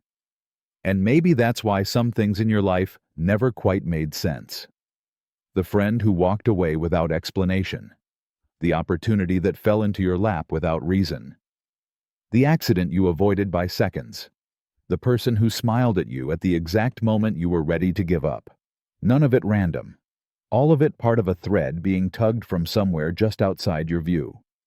It's a haunting thought that the most pivotal event in your life could have happened off stage, in a scene you were never cast in. Maybe someone else fell apart, and the pieces built the bridge you later walked across. Maybe someone else had to lose something so you could find yourself. And they'll never know they did it, and you'll never know what it cost them. It makes the idea of control feel like a myth. You didn't rise because of willpower alone. You didn't fall just from your own missteps. You're tangled in other people's climaxes and breakdowns, in decisions whispered in other kitchens, in tragedies that never made your newsfeed. And somewhere, right now, you might be living through someone else's defining moment, without even knowing it. Just another character walking through a scene you didn't write, never asked for, but will carry with you forever. You may have already met the last person you'll ever see. They didn't look special. That's the part that stings. They might have just handed you your receipt, asked if you wanted a bag, brushed past you in a hallway without eye contact. Maybe you even smiled. Maybe they didn't. Maybe it was someone you've known for years, or someone whose name you never learned. But that was it. The final face. The last set of eyes your own would ever meet. And you didn't know. You never know. We walk through life assuming there's always more. More greetings, more conversations, more hands to shake, more eyes to catch across a crowded room. But one day, quietly, the last meeting happens. The final flicker of connection passes between you and someone else. And everything that comes after, every breath, every step, is solo. Not because you're alone, but because they were the last. It won't feel like an ending. There won't be a sign. No slow music, no curtain call. Just a moment like any other. Something forgettable, something mundane. But it will stick, somewhere deep in your mind, waiting. Years from now, if you're lucky enough to look back, you'll search your memory for that face. You'll ask yourself who it was, why it mattered, why they were chosen to be the last. And maybe that's the cruelest part. You didn't get to choose. It wasn't the person who knew you best. It wasn't the one who would have held your hand. It wasn't the love of your life or the child you raised. It was whoever happened to cross your path in that final scene. Maybe in traffic, maybe in line, maybe in silence. And then, no one else. No new faces, no new moments of recognition. The curtain doesn't fall with applause. It just fades. And the last person you saw keeps living, never knowing they were your final audience. And if today was the day, if you've already passed that moment without knowing, then the rest of this? The rest is you, walking through a world that's already given you its last hello. The human mind can go insane and not even notice. You wake up, brush your teeth, drink your coffee. You answer messages, laugh at a meme, forget why you walked into a room. Everything feels normal. But what if it isn't? What if the version of normal you're living in right now is a carefully woven illusion built by a mind that's already broken, and just doesn't know it? Sanity isn't an on-off switch. It's not a line you cross in a single dramatic moment. It's a slow drift, a gradual warping of perception so subtle you don't feel it happening, like water warming toward a boil. And the terrifying truth? The brain will protect its version of reality at all costs, even if it's false, especially if it's false. You could start losing touch with reality and still function, still go to work, still say, "I'm fine," still smile at the cashier, and sign your name like it still belongs to you. All while something in you quietly unravels. You wouldn't see it in the mirror, because your reflection lies when your mind tells it to. That's what makes madness so terrifying. It can wear your clothes. It can mimic your voice. It can become your habits. And the more it settles in, the more it edits the world around you to match its logic. If the walls start breathing, the mind won't scream. It will rationalize. If you start hearing voices in silence, the mind will explain them away. If time slips or faces melt or colors change, the mind will stitch it all into a dream it insists is real. And people will call you stable because you've learned to nod in the right places, to speak in tones they trust, to mimic the performance of sanity. But inside, reality might already be gone, not shattered, just rewritten. And you won't notice. That's the horror. The truly broken mind doesn't yell for help. It builds a new world and locks the door from the inside. And the worst part is, if you're already there, you'll swear this feels exactly like it's supposed to. Because the mind protects itself, even from the truth, even from you. You can never prove you're not the dream of something else. You wake up every morning and trust that the world is real. The floor is solid. The mirror reflects what you believe is you. The people around you act with their own thoughts, their own histories. But what if none of it is yours to claim? What if you are not the dreamer, but the dream? There is no test for reality, no absolute checkmark that confirms, with finality, that this moment isn't just unfolding inside the mind of something else. A sleeping god, a dying star, a creature beyond comprehension that conjured you into existence not with intention, but as a side effect of its dreaming. Your hands, your fears, your memories, crafted in the haze of its unconscious. And it would feel real. That's the horror. Dreams always do, until you wake up. People have wept over tragedies in dreams, fallen in love, forgiven enemies, grown old and watched their families vanish, only to open their eyes and find none of it was ever there. But if you're the dream, not the dreamer, you don't get to wake up. You don't get to question the logic. You just continue, convinced you are the source, that your thoughts are yours, that your choices matter. But what if they're just currents flowing through you, not from you? Maybe that's why time slips sometimes. Why familiar places feel like fabric. Why names feel like echoes. You're trying to stabilize inside a story that was never yours to write. And maybe the dreamer forgets you for moments. And in those moments, you feel emptier, quieter, disconnected. Maybe those are the gaps between dreams, when the dreamer turns or shifts and the world goes blurry. That hollow stillness? That's not peace. That's pause. And what if the dreamer wakes? Not violently, just a breath. Just enough for the dream to stop. Not with screams, not with collapse, but with erasure. Like a light switching off in a room that never existed. You'd never know. Because if you are the dream, then your end is nothing more than the dreamer forgetting you ever happened. Your happiest version might exist, but never cross your timeline. There's a version of you out there. The one who made the right choice. The one who said yes when you hesitated. The one who left when you stayed. The one who called back, who took the risk, who spoke their truth before it was too late. They wake up lighter. They laugh more often. They don't carry the same weight in their chest every morning. That version of you exists, but you may never meet them. Not because they're far away, but because they live in a timeline that never collided with yours.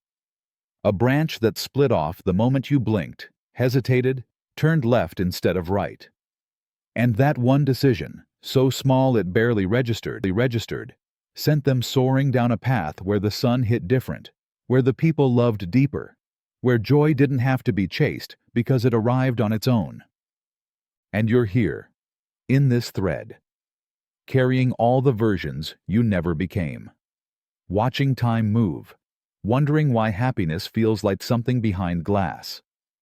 You might get glimpses of that other life in dreams you don't understand, or feel a sudden, inexplicable sadness while doing something ordinary, washing dishes, walking past a stranger, hearing a song you've never heard before.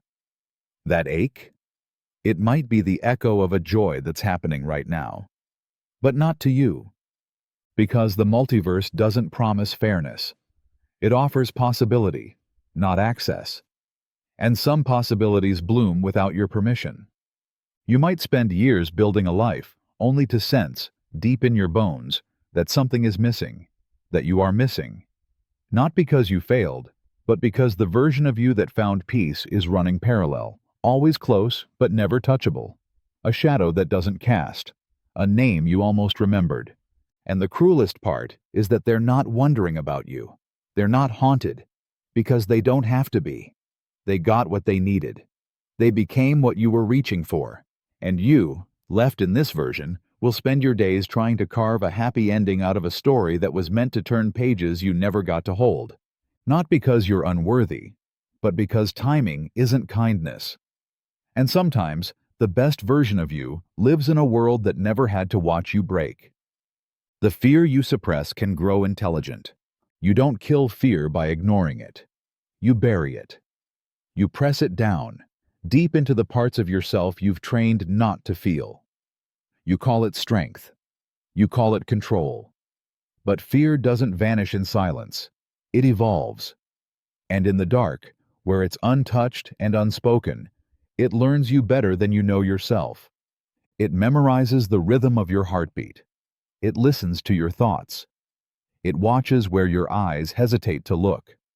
The moment you swallow that fear instead of confronting it, you give it space to stretch. And it doesn't remain raw or primal. No, fear adapts. It stops screaming and starts whispering. It starts using your voice. It no longer shouts, "Run." Instead, it becomes a quiet hesitation, a self-sabotaging thought, a missed opportunity wrapped in logic. It disguises itself as caution, as wisdom, even as kindness. You don't recognize it as fear anymore, because it no longer wears a monster's face. It wears yours. It learns what breaks you, what keeps you up at night, what to say when you're about to take a risk. Now's not the time. You're not ready. You'll just fail again. But those aren't your thoughts. They're fear, wearing your memories like a mask. And the longer it stays unchallenged, the smarter it gets. The more convincing, the more patient. And fear is very patient. It can wait years to strike. It can let you build a life, a career, a family. And just when you think you've escaped it, it whispers in the exact tone you trust most. This isn't safe. You should stop. And you do. Because by then, it knows exactly what you'll listen to. The fear you suppress doesn't die. It studies you. It grows legs in your silence, arms in your avoidance, eyes in your denial. And when it's ready, it doesn't need to scream to stop you. It only needs to speak softly, because by then, it sounds just like you. Silence might not be empty. It could be listening.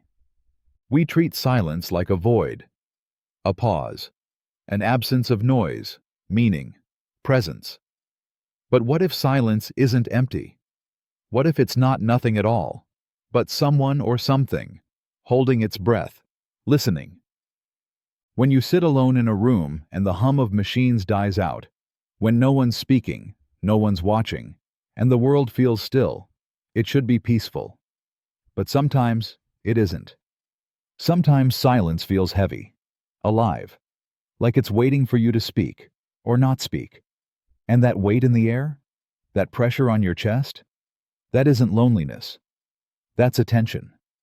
You whisper to yourself in your mind, thinking it's safe, thinking your thoughts are sealed behind bone and blood. But silence doesn't need words to hear. It listens beneath language, beneath breath, beneath intention. It listens the way an ocean listens, unmoving but endless, deep, patient, absorbing everything without letting on that it knows.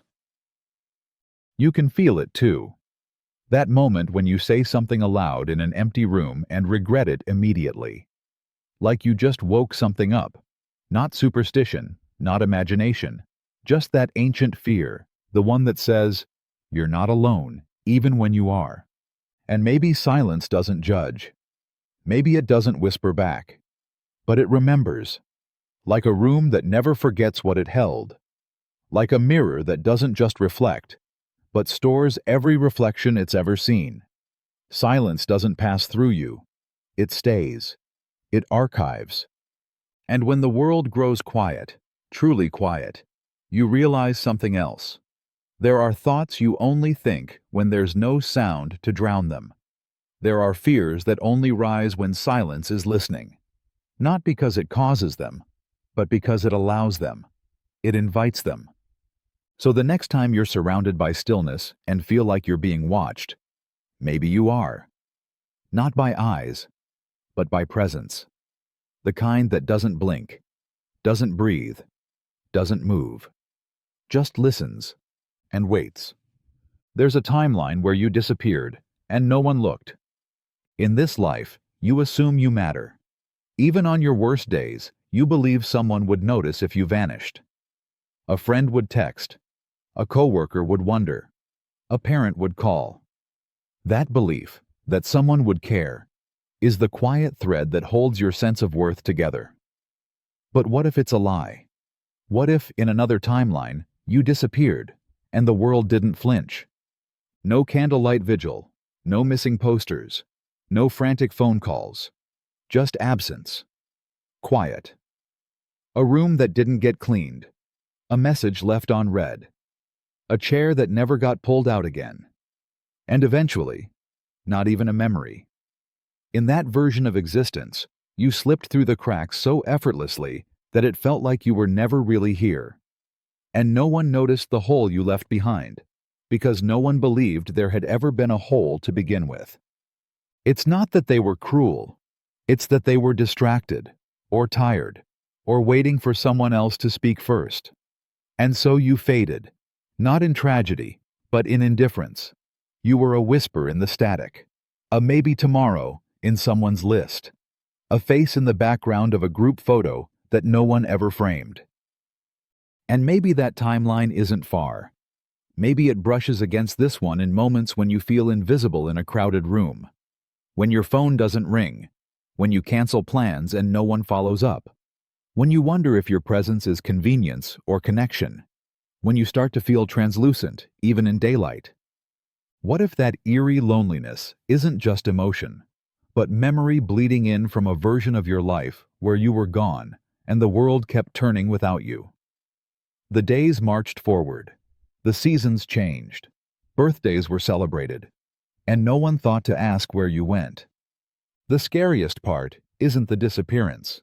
It's the silence afterward. The stillness that suggests your story wasn't interrupted, just erased. As if the universe, so infinite and full, had no place carved out for you after all.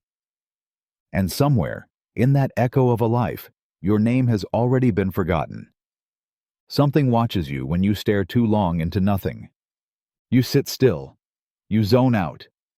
Your eyes rest on a blank wall, an empty corner, the darkness beyond your bedroom door. You're not really looking at anything, just letting your gaze drift into nothingness. But something stirs in that stillness. A subtle unease. The hairs on your neck shift. Your skin feels like it's no longer just yours. And the silence presses back. Because nothing isn't nothing. Not when you stare long enough. Not when your mind quiets and your awareness sharpens into something primal. That void, the space you think is empty, starts to change. You feel it before you see it. A presence. Not loud, not visible, but there. Like the room itself is paying attention. And it doesn't blink. It doesn't move. It doesn't need to. It watches you the way prey is watched in a forest gone still. No sound, no wind, just that unbearable sensation that something's focus is sharper than yours. Maybe it's always been there. waiting for the moment your attention slips past the surface. Not when you're busy, not when you're speaking, but when you're still enough to notice. And that's when it leans in. Closer. Not toward your body, but toward your awareness. Testing how long you'll keep your eyes in the same place. How long before you pretend you don't feel it. You've done it. Everyone has. That slow glance away. That sudden itch. That shake of the head to break the trance. You tell yourself it was nothing. But something inside you knows it wasn't. It was too quiet. Too heavy. Too watched. And what if it's not outside of you at all? What if what watches you lives beneath your thoughts? What if the stare you feel is the part of your mind you never meet, the one that wakes when your guard drops? The part that doesn't use words, but remembers every silence, every stare, every time you looked into the dark and felt it look back. Because the moment you stare into nothing, it finally has a reason to stare into you. You trust your eyes, but they can't see the truth. You open your eyes every morning and believe the world you see is the real one. You think vision is certainty, that if you can look at it, name it, describe it, then it must be true. But your eyes are not windows. They are projectors. They don't show you what exists. They show you what your brain expects to see. And that difference is the quiet doorway through which illusion enters. You don't see reality. You see filtered data, light bent and interpreted, color invented, motion guessed. Your brain fills in blind spots with guesses so seamless that you never notice. The detail in your periphery? It isn't there. Your brain invented it. The stability of the world when you move your head? A lie. The clarity you swear by? A fragile, trembling construct that could collapse with the slightest distortion in perception. But even more terrifying is how much you don't see. You can't perceive ultraviolet, infrared, radio waves, gamma bursts. Most of what exists in the universe passes through you completely unseen. Your body is being bathed in invisible storms right now. Information, heat, radiation, emotion, and your eyes report none of it. They give you a picture small enough to feel safe, to feel stable, but not wide enough to reveal the truth. And then there are the psychological edits. How many times have you seen what you wanted to see, or missed something right in front of you because your brain decided it didn't matter? Witnesses misremember faces. Victims forget details. People look each other in the eyes and still lie with ease. Your eyes aren't built to show you reality. They're built to keep you functional, to feed you a version of the world you can survive, even if it isn't the one that's really there. So when you stare into the mirror, or across a room, or into the eyes of someone you think you understand, know this: you're not seeing the truth. You're seeing a story your brain stitched together from light and memory. And the truth? The truth might be standing right in front of you, waving its arms, and you'd never even notice. Because your eyes never promised honesty, only comfort. You may be the villain in the memory of someone you loved. In your version of the story, you were trying. You were doing your best. You were navigating your own pain, your own confusion, your own desperate hope that love would be enough. But memory is not shared, it's sculpted. And in someone else's mind, you weren't the one who broke trying to hold on. You were the one who hurt them. Maybe not with fists, maybe not with cruelty, but with silence, with absence, with words you thought were harmless, but cut deeper than you ever knew. Someone out there still flinches at your name, not because they hate you, but because your presence left a scar they can't explain to anyone else. They remember the fight differently, the ending differently. They remember a tone in your voice that you don't even recall using. They remember begging for something, time, honesty, gentleness, and not getting it. And while you've gone on with your life, healed in places they never saw, they're still rewriting your lines in their mind, still casting you in the role of the one who didn't care enough. It doesn't matter if you meant well. It doesn't matter if you were broken too. In their memory, you might be the lesson, the warning, the wound. And the most unsettling part? You'll never know for sure. They might smile at you in passing. They might say they forgive you. But in their private recollections, in the vulnerable rewinds of their lowest nights, you could still be the reason they stopped trusting people who loved too loudly, or too quietly, or not in the way they needed. We don't get to choose how we live in other people's stories, and that's what haunts you. Because you remember reaching out, but they remember feeling abandoned. You remember apologizing, but they remember how long it took. You remember love, but they remember pain, and their version is just as real as yours. So when you think of them, fondly, with warmth, you might picture a moment that still brings them to tears. Not because you're evil, not because you meant to, but because no matter how much light you carry, sometimes in someone else's memory, you were the dark. The mind creates monsters when it's too lonely.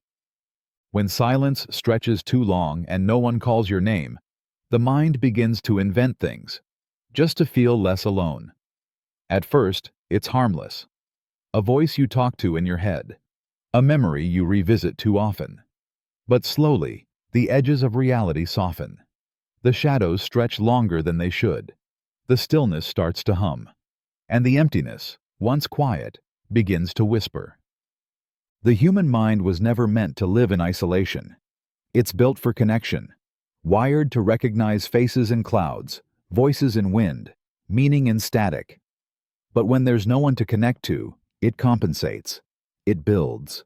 Out of fear, out of longing, out of sheer necessity. It conjures figures in dark corners, footsteps in the hall, movement in mirrors. Not because you're going crazy, but because your psyche is begging for something, even if that something terrifies you. So you begin to sense a presence in your home that wasn't there before. You feel watched when no one's around. You hear your name in the rustle of leaves. These aren't glitches. They're creations. Companions forged in panic. Because loneliness is not just sadness. It's starvation.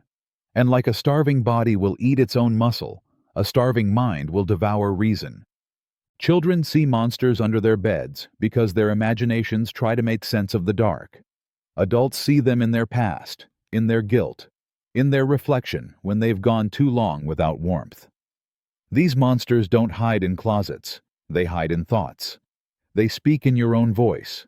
They convince you you're unlovable, that you're broken, that no one will ever come. And the cruelest part? You believe them, because they sound familiar. The mind isn't evil. It doesn't want to scare you. But when it's left alone too long, it gets desperate.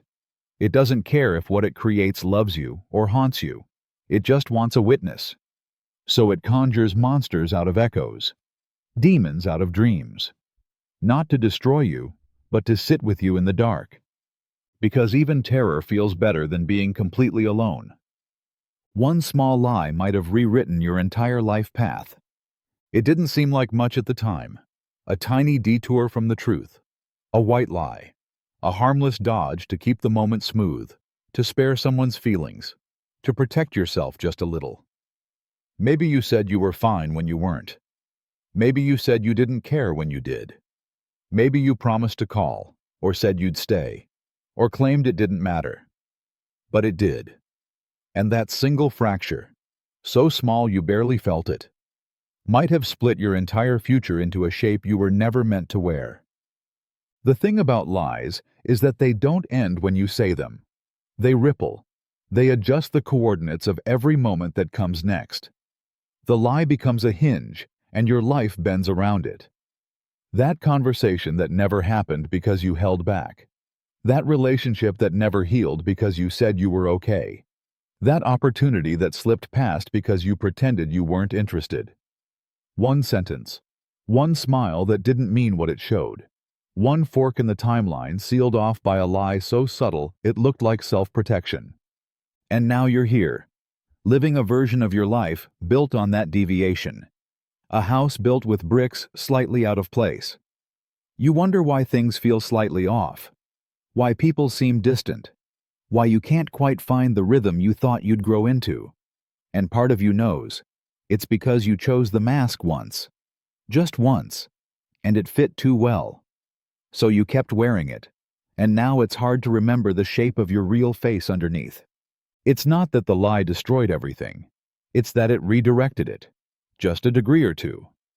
But when time stretches out, even the smallest deviation can lead you thousands of miles from where you were meant to stand. And maybe no one else even noticed. Maybe everyone believed you. That's the scariest part. The lie worked. It did what it was supposed to do. And that's why you'll never know what you lost. Because you can't miss the life you never got to live. You can only feel the echo of it.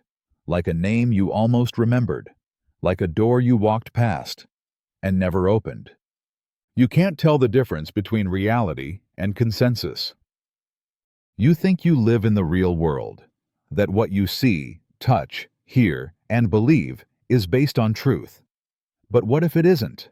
What if everything you call reality is just a story enough people agreed to believe? We call something real when it's shared. When others nod and say, "Yes, I see it too." But consensus is not truth. It's comfort. And the more people who believe a thing, the more it becomes real. Not because it exists, but because no one dares question it. Time, money, countries, identity, even the idea of you. None of it is physical. You can't weigh them. You can't point to them in the wild. But they run your life. They live in laws, in rituals, in memories. Not because they're real in the way a rock is real, but because everyone around you agrees to treat them as if they are. So you play along. Because if you don't, you're insane. You're wrong. You're dangerous. The moment you break from consensus, people look at you differently. Not because you're wrong, but because you've broken the spell, the silent pact. And no one likes seeing the strings they've spent their whole life pretending aren't there. And this is where it turns terrifying. Because if enough people believe a lie, it doesn't just become accepted. It becomes invisible. A truth wrapped so tightly in language, media, culture, and memory that it feels like oxygen. And you breathe it in every day. You repeat it without thinking. You teach it to children. You defend it with your life. And you don't even know what it is. So how do you know if what you believe is real, or just agreed upon? You don't. That's the trap. You could be living in a fiction passed down for centuries, maintained by textbooks and institutions, enforced by laws and prayers, and never notice. Because reality doesn't need to be true to control you. It only needs to be shared. And once you start to question that, once you stop nodding and start seeing, you don't just wake up. You step outside, and everyone still inside will call you insane, because consensus is safer than the truth. You might already be lost, but your mind is pretending you're not. There's a calm that comes after the panic, a numbness dressed as control. You go about your day. You say the right things. You keep the appointments, answer the texts, even laugh when you're supposed to. It all looks like order, like direction, like you know where you're going. But beneath it, there's a quiet question pulsing. Where am I really? And the answer? You might already be lost, not on a map, not in a place, but in yourself. The terrifying part is, your mind won't tell you. It's wired to protect you from that kind of truth. Because admitting you're lost would mean unraveling everything you've built. The routines, the explanations, the relationships that no longer feel like home, the goals you chase without joy, the beliefs you parrot without feeling. Your mind would rather keep you functioning than have you realize you've drifted from yourself. So it constructs the illusion of movement. It hands you a schedule, a smile, a script. It convinces you that momentum equals meaning. It silences the voice asking, "Is this still who I am?" and replaces it with, "You're just tired. Keep going." And you obey. Because to stop would be to look down. And if you look down, you might see that the ground is gone, that you've been walking in circles, carrying a version of yourself that stopped feeling real a long time ago. But the lie is gentle. It doesn't scream. It soothes. It says, "This is just what life feels like." It tells you that confusion is adulthood, that numbness is normal, that to feel nothing is just another form of maturity. And you nod, because the alternative is terrifying, that somewhere along the way, you took a wrong turn and never turned back. And now, you're deep in the maze, the worst kind of lost. The kind where you're so far from who you used to be, you don't even remember what it felt like to be whole. But your mind keeps pretending, because pretending is easier than rebuilding, because silence is easier than screaming, because sometimes survival means convincing yourself that being lost is the same thing as being fine. No matter how much you matter, the stars will never know. You could love with everything you have. You could sacrifice, build, bleed, cry out with a voice so raw it changes the lives around you. You could be the sun in someone else's sky, the reason someone stays alive. You could hold the weight of generations in your hands and still, the stars above you won't flicker. They won't nod in approval. They won't care, because they don't know you're here.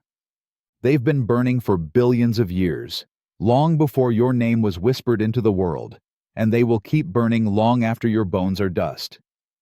You could scream your story into the sky, but it won't echo.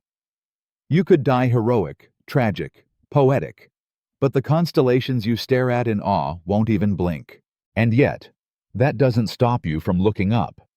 Every night, every time the weight of the world becomes too much, you look to the stars as if they're listening, as if they understand.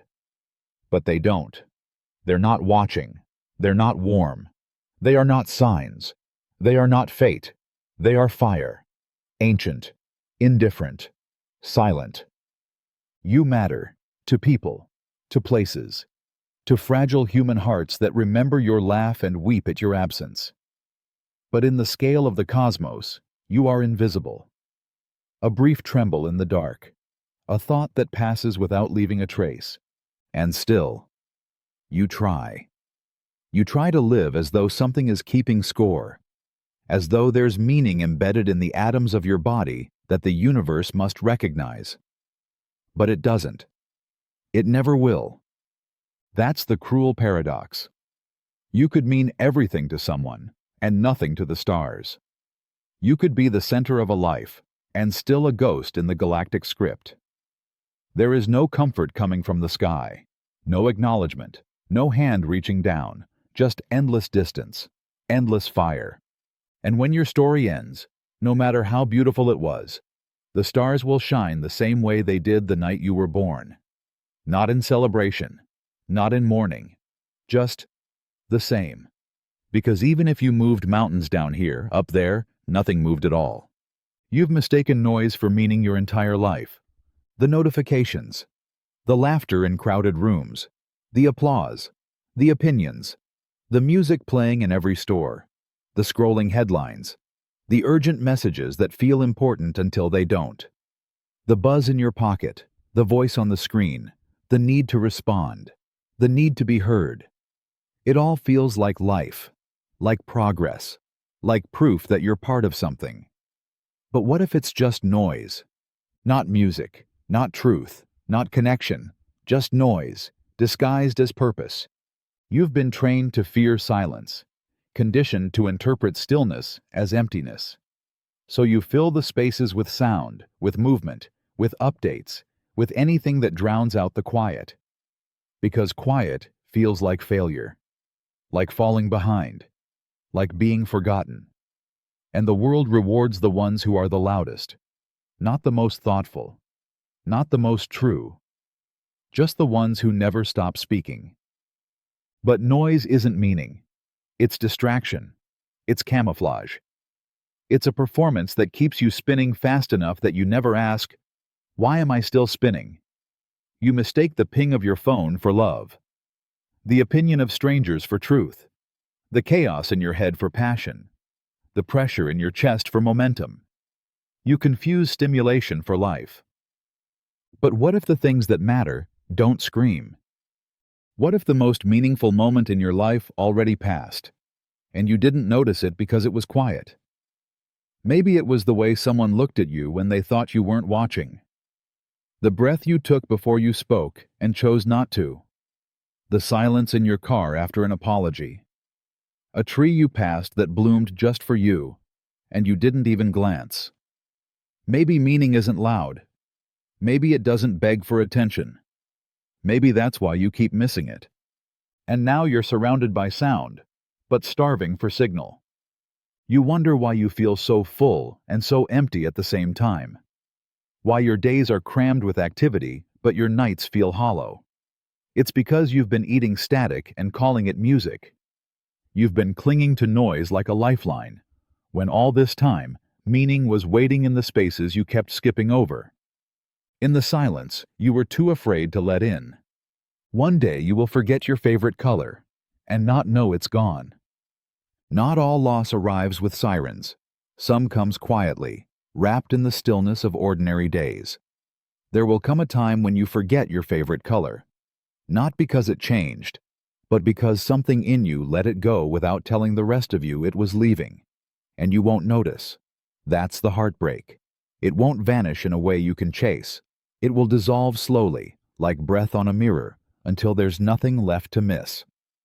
Maybe it was once blue, the kind of blue that reminded you of summer afternoons, or a parent's sweater, or oceans you swore you'd swim across.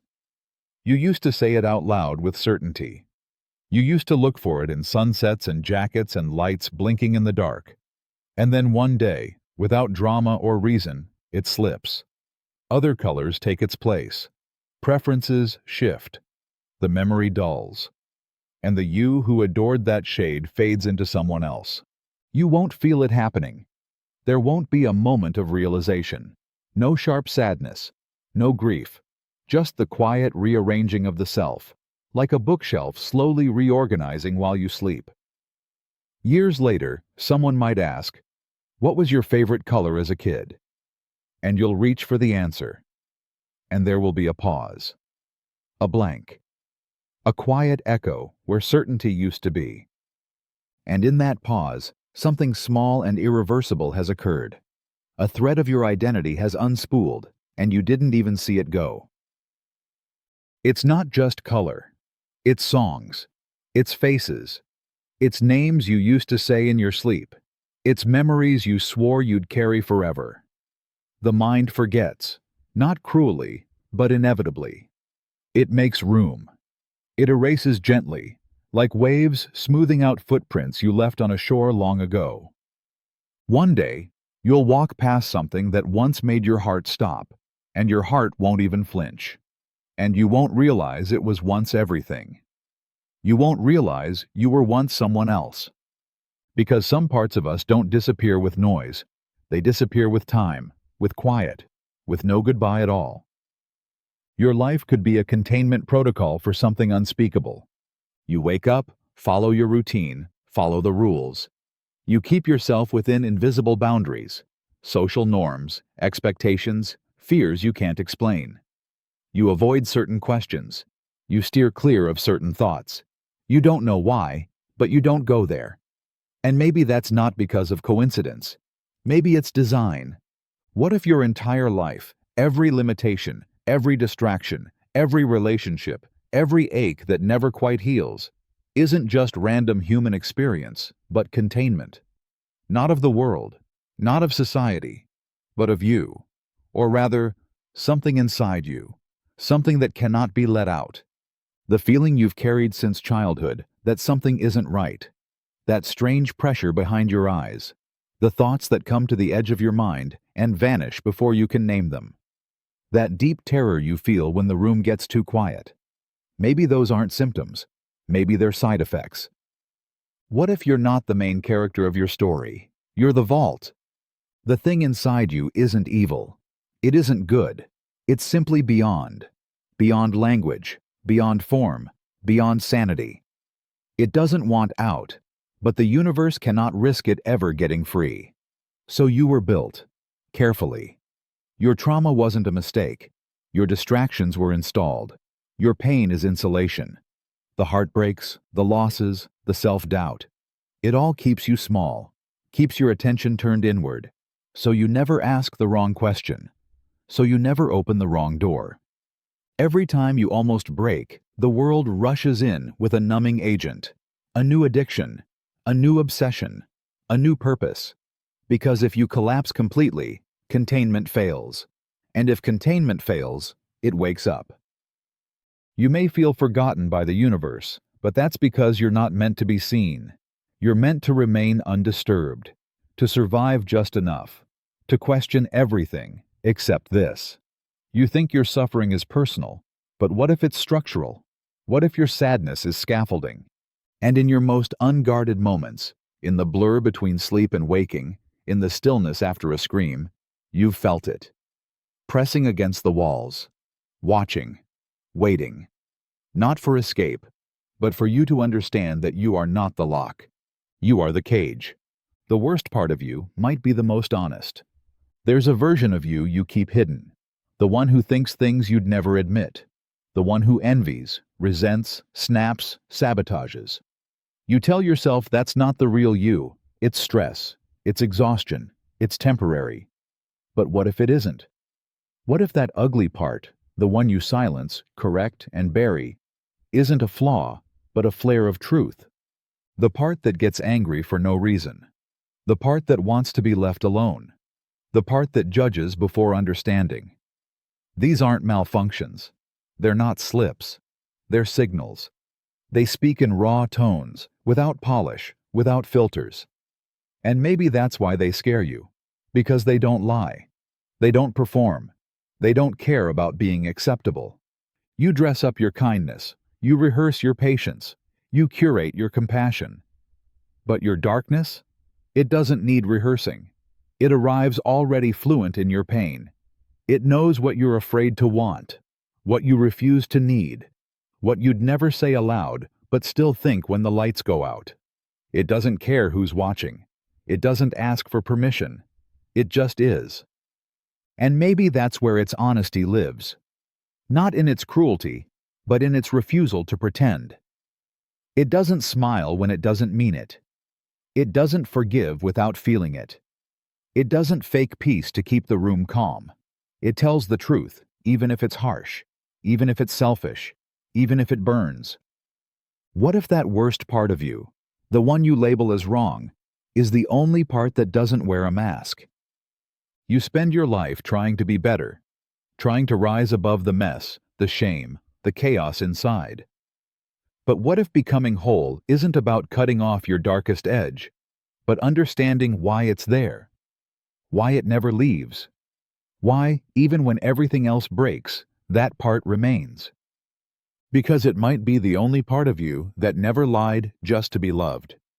The part that didn't ask for approval before it spoke.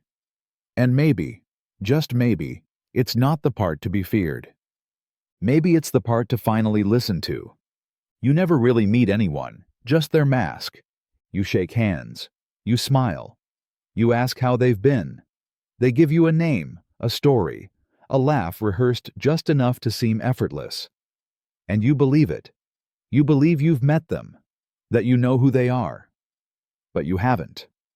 You've only met the version they've decided to show you, the polished surface, the filtered reflection, the mask. Everyone wears one. Not out of malice, out of necessity. We build them in childhood, layer by layer. We learn what gets approval, what gets ignored, what gets punished.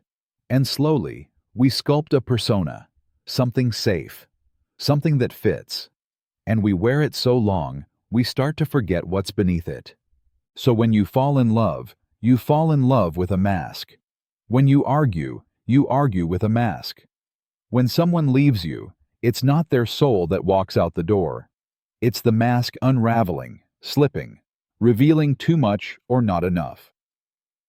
And the truth is, they've never met you either. Not really. They've met your confidence, your sarcasm, your charm, your silence. Whatever you learned to put forward to stay protected. They fell for the version of you that made sense in their story. Not the trembling, complicated core that you keep hidden beneath layers of practiced smiles and strategic pauses. That's why intimacy is so rare. Not because people don't want connection, but because we've all been trained to protect the lie we call ourselves. To be known is to be vulnerable, and to be vulnerable is to risk being unmasked and unloved. You've walked past people who could have understood you, if either of you had dared to take it off. And maybe you never will. Maybe you'll grow old surrounded by faces that never saw yours. Maybe the mask will harden until even you believe it's all you are. And one day, someone will mourn you. But they won't be mourning you. They'll be mourning the mask, the perfect fiction you kept intact until your last breath.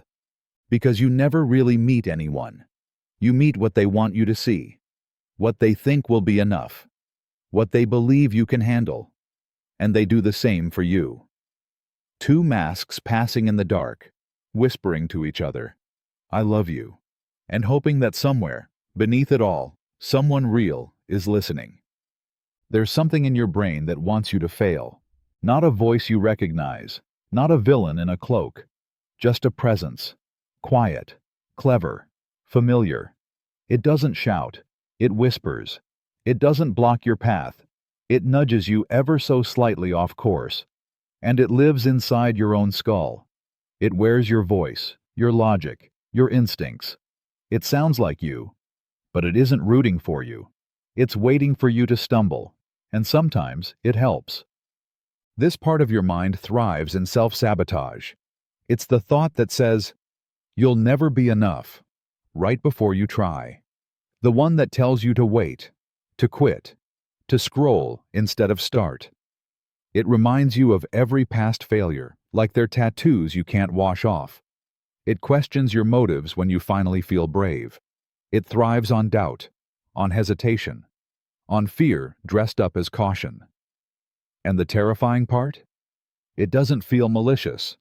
It feels normal. It's the part of you that sabotages relationships right when they get close. That tells you not to send the email, not to say what you really feel, not to show up. It pretends it's protecting you from embarrassment, from rejection, from disappointment. But really, it's protecting itself from change, from growth, from the risk that you might become someone new and leave it behind. Psychologists might call it the inner critic. Evolution might call it survival. A leftover defense mechanism from a time when playing small kept you safe. When taking a risk could mean death, not just failure. But now it lies to you in the voice of reason. It says, "Be realistic. You're not ready. You don't deserve this." And you believe it because it sounds like you. But it isn't. It's the echo of every time you were shamed, every time you failed and someone made you feel like it defined you. It's not truth. It's programming. And the longer you let it steer, the more your life starts to look like something you never chose. It doesn't want you to succeed, because success would mean silencing it, ignoring it, replacing it. And it would rather you stay small, stay safe, stay stuck, than let you find out who you really are beyond its control, because failure keeps it alive. And you let it live. Every time you doubt yourself and call it wisdom, you've misremembered your past more than you've remembered it. The childhood memory you carry like a talisman, the one that shaped who you believe you are, might be wrong. Not slightly off, not exaggerated, wrong. The tone of the room, the look on their face, the words you swore were said. Your mind doesn't store the past like a perfect archive. It rewrites, it smooths, it protects, and it lies. Not out of malice, out of mercy. Every time you remember something, you're not retrieving it, you're recreating it. Pulling fragments from a haze of feeling, filling in gaps with emotion, imagination, fear. You edit for survival. You soften what hurt too much. You sharpen what made you feel powerful. You rearrange the timeline so the pain seems justified, or the betrayal makes sense, or the shame has a shape you can carry. And over time, the memory becomes a story. Then a belief. Then a truth. A truth built on scaffolding your conscious mind no longer questions. But here's the terrifying part. Most of the past you cling to is reconstructed fiction. The way someone looked at you, the reason someone left, the night everything changed. All of it may be off by inches or miles. And that slight distortion echoes through your entire identity. Because who you think you are is rooted in what you think happened. So when the memory bends, so do you. You say, I was always like this. But maybe you weren't.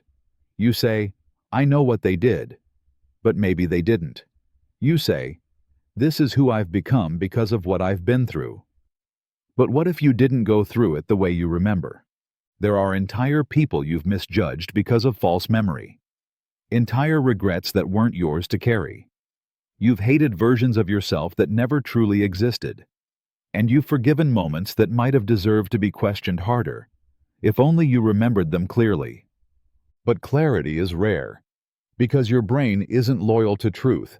It's loyal to coherence, to whatever story lets you function. And so, quietly, slowly, it overwrites.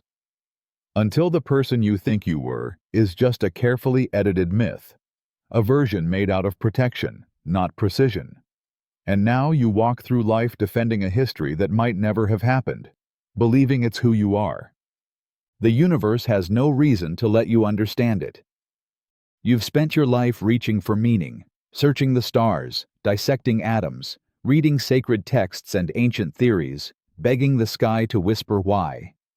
You assume that because you want to understand the universe, it must want to be understood. But that's a dangerous assumption. Because what if the universe owes you nothing? No clarity, no closure, no glimpse behind the curtain. What if the most infinite thing in existence is entirely indifferent to whether you ever figure it out? You want truth to be accessible. You want life to be a riddle that can be solved. But the universe isn't a puzzle, it's a storm. It wasn't designed for your comprehension. Its rules existed long before language, before thought, before time bent into something you could measure. The laws you study are human attempts to label chaos with symbols. But the cosmos never asked for a label. You can spend your entire life tracing constellations and calculating the speed of light, and still die never knowing what it all meant. Because maybe it doesn't mean anything. Or maybe it means something so far beyond what your brain can process that you'll never even touch the edge of it. And yet you keep trying, as if meaning is hidden like a prize under the surface, as if the universe wants to be found out. It doesn't. You look up and see patterns, but the stars didn't arrange themselves to be stories. You find beauty in math, but math is a language you made up. The more you search, the more you realize the clues you think you found might just be echoes of your own hunger reflected back at you. The universe isn't mysterious because it's playing a game. It's mysterious because you were never meant to understand it in the first place. It doesn't need you to know how it works. It doesn't wait for your theories to be proven. It doesn't blink when you scream into the void or weep beneath the weight of a night sky that doesn't even know you exist. And maybe that's the most terrifying thing of all, that everything you've ever wondered might only matter to you. And the universe will continue, forever unfolding, whether you understand it or never, ever do. Every goodbye could have been the final one. You said it quickly, maybe with a smile, maybe through tired eyes, maybe without really meaning it. See you later. Talk soon. Take care. But what if that was the last time? The last word? The last glance? The last breath between you and someone who once made the world feel warmer? Not because anything felt final, but because endings rarely ask permission. People leave like sunrises, quiet, inevitable, sometimes unnoticed. Not always through death, sometimes through distance, through silence, through change that neither of you saw coming. A moved city, a lost number, a conversation you both avoided until it never came. And now they live only in the space between what was said and what should have been. You think you'll get another moment. That time will offer a proper send-off. But life doesn't choreograph goodbyes. There's no warning siren, no cue to look harder, to hold longer. Just the soft, ordinary departure of someone who was supposed to return, and didn't. That casual wave across the parking lot, that distracted hug, that last text left unread. You didn't know to treat it like sacred ground. You didn't know you were crossing a threshold, but you were. And now that moment is fossilized. You can't touch it. You can only remember how little you honored it, how casually you let it slip by, thinking there'd be another. And this thought burrows deep, doesn't it? That someone, somewhere, remembers you the same way. That your face faded from their world without ceremony. That they replay your last words, not because they were wise, but because they were final. And you didn't know. It changes things. Or it should. It should make every goodbye matter more. Every see you later weigh heavier. Every look back feel sacred. But we forget. We rush. We assume. Because facing the fragility of presence is too much to carry every day. But somewhere, someone is still holding your last goodbye in their chest like an unfinished sentence. And they don't know how to end it. Because they thought there'd be more. Just like you. Just like everyone who didn't realize they were already living in the final chapter of someone else's story. You're not the only one pretending. You walk into rooms, pull on your best smile, say the right things in the right tone, and nod as if everything makes sense. You keep your voice steady when your thoughts are shaking. You laugh on cue. You say, "I'm fine," like it's a script, not a truth. And you think you're alone in this performance, like everyone else is living fully while you're just trying to hold it together behind the curtain. But here's the quiet horror. Everyone else is pretending too. The confident coworker? They rehearse their sentences before they speak. The friend who always gives advice? They cry in their car when no one's looking. The person who seems so at peace? They lie awake at night battling a storm they've never named. Everyone is stitching masks to their faces and calling it identity. They're not dishonest. They're just scared. Scared that if they stop pretending, no one will stay. We've built a world where performance is survival. Social media curates happiness. Small talk replaces connection. Politeness covers grief like wallpaper over cracked walls. You think you're the only one faking normal, but everyone is bending themselves into shapes that feel acceptable, digestible, safe, and no one wants to admit it. Because pretending has become a shared language. We perform strength for others who are performing strength for us. No one wants to be the first to crack. No one wants to say, "I'm not okay," and hear silence in return. So we keep the act alive, and the longer we do, the more we start to believe it. But behind every forced laugh, behind every "I got this," there's someone else wondering if you can see through them. Hoping maybe you'll be the first to drop the mask so they can follow. Not out of weakness, but out of relief. Because the truth is this. The world isn't made of people who have it figured out. It's made of people trying not to fall apart at the same time.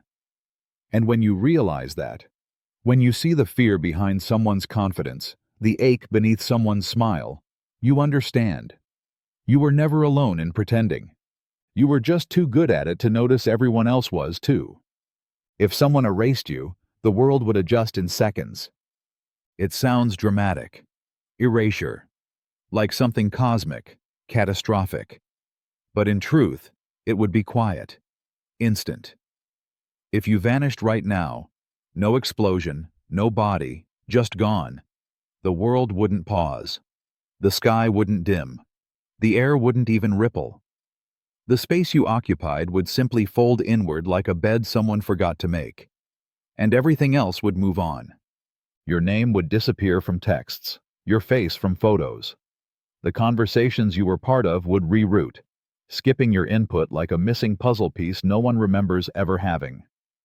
The people you love might blink, pause, feel a chill, and then keep scrolling. The universe is efficient like that, terrifyingly so. Friends would still laugh, just not at your jokes. Lovers would still hold hands, just not yours. The wind would blow through trees that never knew your name. The machines would run. The cities would hum.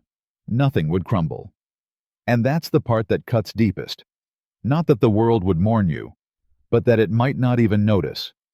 Because for all the meaning you attach to your existence, for all the struggle, the striving, the memories, you are still one breath in a storm of billions. One fragile thread in a web that doesn't unravel when you're gone. It reweaves. It adapts, quickly, brutally. You want to believe you matter, that you'd leave a hole nothing else could fill. But even grief has a half-life. Even the people who swore they'd never forget you will one day laugh without guilt, love without ache, and wake up one morning not remembering the sound of your voice. And it's not their fault. It's not cruelty. It's just the machinery of life, designed to continue, to overwrite, to survive the vanishing of anyone, even you. And maybe somewhere, buried in that truth, is something liberating. Or maybe it's just a quiet horror, that if you disappeared, the world would take a breath and keep walking like you were never here.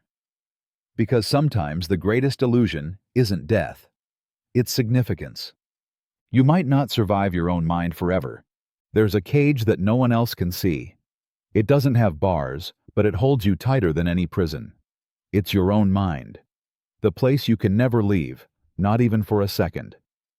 It's where every thought, every memory, every fear lives. Unfiltered, unescaped, unrelenting. And sometimes, it turns against you. You walk through the world, smiling, working, functioning. But inside, something is cracking, quietly, slowly. Thoughts looping like knives that don't draw blood but still cut. Regrets replayed like punishment. Futures imagined only to be feared. A voice that sounds like yours, but hates you more than anyone else ever could. And the terrifying part? No one can see it. You could be drowning in your own head and still look calm across a dinner table. You tell yourself to be strong, to think positive, to breathe. But what happens when the one place you're supposed to retreat to, your own mind, becomes the most dangerous place you know? When sleep isn't escape because the dreams are worse, when the silence is louder than screams? You won't tell anyone, not really. Because how do you explain that the war isn't outside, it's inside your skull, and the enemy wears your face? How do you ask for help when you don't trust your own thoughts? When you can't tell if the fear is real or just another lie your brain is whispering at 3 a.m. And you wonder, how long can this go on? How long before the thoughts that circle become a spiral? Before the weight you've been carrying becomes too heavy to fake through another morning? Before the darkness isn't a passing storm, but the climate? People always say, it gets better.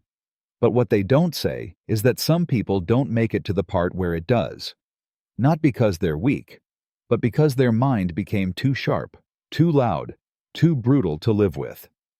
Because they were fighting something that never slept, never left, and wore their own reflection like armor. And if that's not horror, what is? You might not survive your own mind forever. Unless, somewhere along the way, you learn to stop fighting it and start understanding it. Before it wins. Before it convinces you it already has. The more you question existence, the more fragile it becomes. At first, it feels like wonder, a beautiful curiosity. You ask, what is all this? And the question seems innocent, philosophical, poetic. But then you keep asking. You pull the thread. You question the shape of reality, the self, the why behind every breath. And the more you tug, the more everything starts to unravel. What once felt solid begins to flicker. Truth becomes slippery. Time becomes a suggestion. And the walls of what you once called real start to bend beneath the weight of your attention. You look at your hands, and they feel strange. You say your name aloud, and it sounds fake. You replay memories, and they feel edited, incomplete, like someone else's dream. The world hasn't changed, but your perception of it has, because the act of questioning strips away the illusion that anything is fixed. And once you see the scaffolding, you can't unsee it. This is the quiet terror of awareness. That what we call reality is not a thing we stand on, but a delicate narrative we've been trained to believe. A dream told so many times that it began to sound like fact. But the moment you turn your full gaze inward, that dream stutters. You see the cracks, the gaps, the seams holding everything together. And they aren't strong. They're paper thin. Ask enough questions, and the answers stop arriving. Or worse, they contradict each other. The self you thought was you becomes a chorus of borrowed voices, habits, and fears stitched together. The future you thought you were walking toward dissolves into fog. The people around you? You start to wonder if they're thinking their own thoughts, or just reacting to yours. And what do you do when everything begins to feel artificial, including your sense of self? You either step back, or you keep going. But know this, reality doesn't like to be seen too clearly. It's a performance, a projection. And when you stare too deeply into the lights behind the stage, the show loses its shape. The lines blur. The actors forget their parts. The audience disappears. And you're left in a theater with no exit, just the echo of your own voice asking a question that has no answer. Is any of this real? And somewhere in the silence that follows, existence trembles, just a little. Your legacy might be a single misplaced word. You spend your life building meaning, through effort, through relationships, through choices carefully made, and moments painfully endured. You imagine your legacy will be the sum of it all. The hard work, the sacrifices, the truths you stood by. But what if it isn't? What if everything you meant to leave behind, your memory, your message, your essence, is reduced to one careless moment, one offhand comment, one misunderstood sentence, one word placed just slightly in the wrong place? That's all it takes.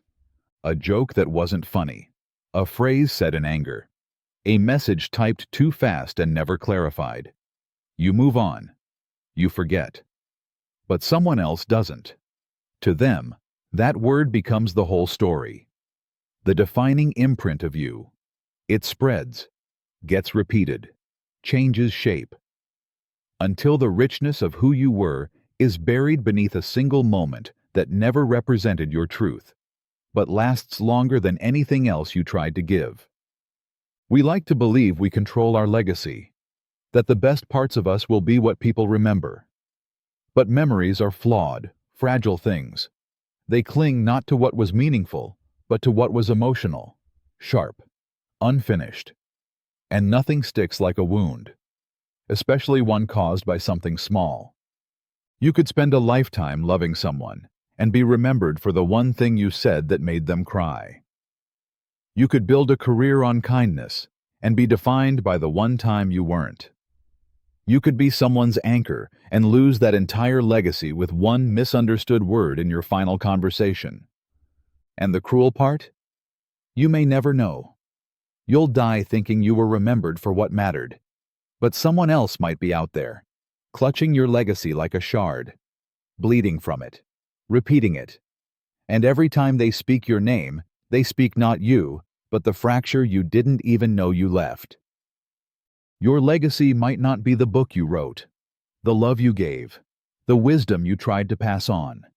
It might be the one sentence you wish you could take back, spoken on a day you barely remember, but echoing in someone else's story, forever. The moment you die might feel like eternity. It won't be a fade to black. It won't be instant. The body may shut down quickly, but the mind, that flickering electric cathedral inside your skull, lingers. In the seconds after the heart stops, consciousness may stretch, like time snapping into slow motion. Science calls it the brain's final surge, a last flood of activity, a storm of firing neurons. But what if it doesn't just surge? What if it expands? What if the last second of your life doesn't end, but unfolds? You might fall, gasp, drift, and in that instant, the boundaries of time may loosen. Not minutes, not hours, but an entire eternity, condensed into the final flicker of thought. One moment stretched so wide it becomes a universe, and you're trapped inside it. Not forever in the way clocks define it, but forever in the way awareness does. You feel everything, every regret, every word you meant to say, the warmth of people you loved and lost, the weight of what you ran from, the echo of everything you didn't do. All of it, playing on a loop in a mind that doesn't realize it's already dying.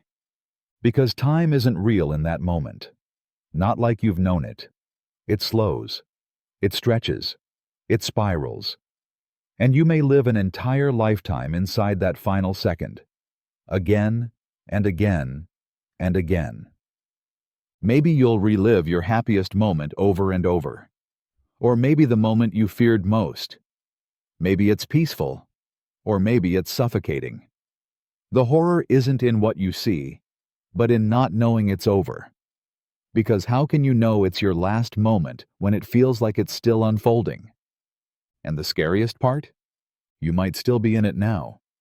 This life, what you call the present, this breath, this thought, could be your brain stretching out the final second, creating a world, a body, a memory of waking up today, all to keep you from realizing what's actually happening. A simulation of continuity. A dream so detailed you believe it's still life. But it might not be. It might be the last moment, repeating itself. And you, unaware, are living it as if forever has just begun. There are parts of your body you've never truly felt. You carry yourself through the world like a whole person. You touch, you move, you breathe. You trust that because you occupy your body, you know it. But there are entire landscapes beneath your skin, undiscovered, unfelt, unknown. You walk on feet that have held you every day, but you've never felt each tendon flex in real time. You've never truly noticed your liver filtering your blood, your bones responding to gravity, your heart beating not as sound, but as presence. And deeper still, there are places you don't just ignore. You avoid. You flinch when touched. You tense without knowing why. Maybe it's an old wound you forgot. Maybe it's a memory buried not in your mind, but in your muscle. Because the body remembers everything, even what your mind refuses to. That ache in your shoulder that always returns. That twist in your stomach when someone says your name wrong. That sudden heat in your chest when you're seen too clearly. Those aren't just responses. They're messages. From parts of you that have gone unheard your entire life. Your body has been speaking in tension, in fatigue, in shivers, in breathless moments. And you haven't been listening. Because you were taught to power through, to numb, to label discomfort as weakness. But the parts of you you've never felt aren't just physical. They're emotional vaults wrapped in skin. Grief stored in your hips. Rage frozen in your jaw. Shame curled beneath your ribs. You think these are just metaphors, but somatic therapists will tell you otherwise. The body is a library, and you've only read the table of contents. There are parts of your face you've never seen from the outside. Parts of your spine you've never consciously moved. And when someone touches you with tenderness, sometimes it feels like being introduced to a piece of yourself for the very first time. You want to cry and don't know why. That's not emotion. That's recognition. And the scariest part? You might live and die without ever truly feeling yourself, without ever fully arriving in your body. Because it's possible to carry a home your entire life and never once walk through its doors.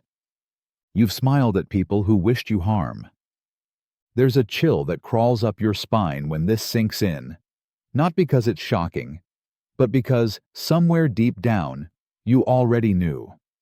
You remember the smiles, the handshakes, the shared jokes, the people you welcomed, trusted, maybe even loved. You looked into their eyes and thought you saw warmth. But all along, behind the politeness, behind the performance, there was something else. Something quiet, cold, calculating. They didn't say it out loud. They never had to. They smiled back. Perfectly. But part of them enjoyed your failure. Part of them hoped you'd stumble. Some of them laughed when you weren't in the room. Some of them wanted to see just how much you'd take before you broke. And you smiled anyway. Because that's what we're taught to do. Keep peace, stay likable, don't assume the worst. And so you offered kindness like armor, not knowing it made you easier to wound. You shared pieces of your life, thinking you were safe, not realizing you were arming someone who would one day turn that trust into a weapon. And the worst part? Some of them never struck. They just waited, hoped, watched you bleed internally, and called it coincidence. You may have called them friend. You may still. But harm doesn't always come with knives. Sometimes it comes with clapping hands, with backhanded compliments, with eyes that never celebrate your joy, with advice wrapped in subtle sabotage. And all the while, you kept smiling, because seeing the truth meant breaking the illusion that you were loved. So you smiled at people who wanted you small, people who would never admit they needed you beneath them to feel tall, people who saw your kindness as weakness, people who smiled not to connect, but to disarm. And now you wonder how many times you let the wolf in, thinking it was just another guest at your table. How many times you laughed with someone who wanted to see you fall, but not so fast that they couldn't watch it happen slowly. The danger wasn't in the betrayal. It was in how normal it felt.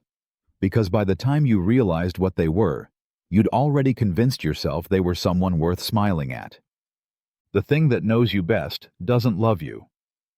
It knows every version of you, not just the one you show to others, the polite one, the driven one, the one who smiles on cue, but the raw, aching core beneath it all.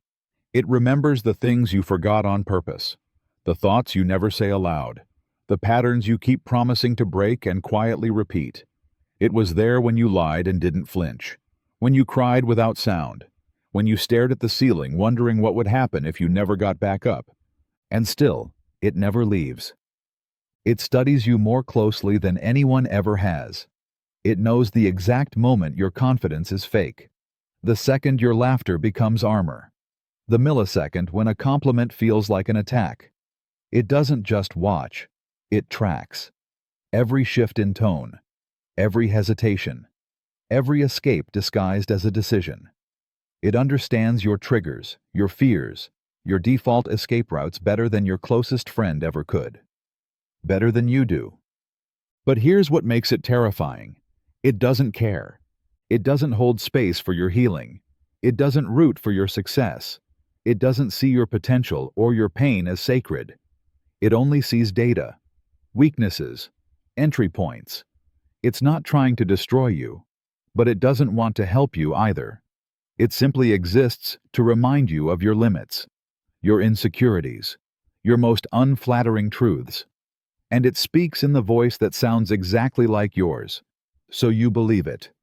That voice in your head, the one that always knows what to say to make you shrink, to make you hesitate, to make you feel unworthy, is not some villain from outside. It's grown from inside, from old wounds, from stored shame, from the moments you were broken and never stitched back together quite right. It took notes, and now it plays them back in perfect rhythm whenever you try to rise. The thing that knows you best, the one with access to all your secrets, all your self-sabotage, all your stories, doesn't love you. It doesn't hate you either. It just survives off your submission. And unless you confront it, name it, drag it into the light, it will keep using your own knowledge of yourself to keep you small, to keep you scared, to keep you exactly where you are, because that's where it thrives. You'll die with unfinished thoughts that no one will complete. There are sentences in your mind right now, half-built ideas, lingering questions, memories trying to resurface, that will never reach the light. Not because you forgot them, but because you'll run out of time. One day, your breath will stop mid-thought. A sentence will form in the back of your mind, a realization on the edge of becoming something real, and it will never finish. No one will know. You won't have time to pass it on. You won't get to write it down, whisper it to someone you love, or even fully understand it yourself. It'll die with you, like a candle flickering out before it could find a flame. A final thought that almost mattered. A truth that almost lived. Maybe it'll be something trivial. A song lyric you couldn't place. A task you meant to do. Or maybe it'll be something larger. A truth you've been circling your whole life. A question about who you really were. A moment of clarity that felt just seconds away. But the mind won't finish it. And the world won't even know it was there. Because no one else lives in your internal monologue. No one else feels the exact weight of your thoughts, the rhythm of your silence, the specific way you tie pain to memory. You've shared pieces, sure, but not the whole map. No one has it, and no one ever will. You carry entire universes inside you, fragments of dreams, impossible scenarios, old conversations you've rewritten 1,000 times, futures that never happened, and most of it, no one else will ever hear. You think there'll be time. You think you'll write that book, have that talk, explain how you really felt that day years ago. But the clock doesn't wait for stories to finish, and neither does death. One day, the thoughts will just stop. Not explode, not fade. Stop. And they'll belong to no one, because they were always yours alone. A library burned in silence. A language that died mid-sentence. A truth never spoken because you thought there'd be a better time. But the better time never came. Only the end did. Quietly. While your final thought still searched for the right words. If the universe is infinite, there's a version of you screaming forever. Infinity is beautiful. Until you understand what it really means. Not just endless stars or countless worlds, but every possible outcome.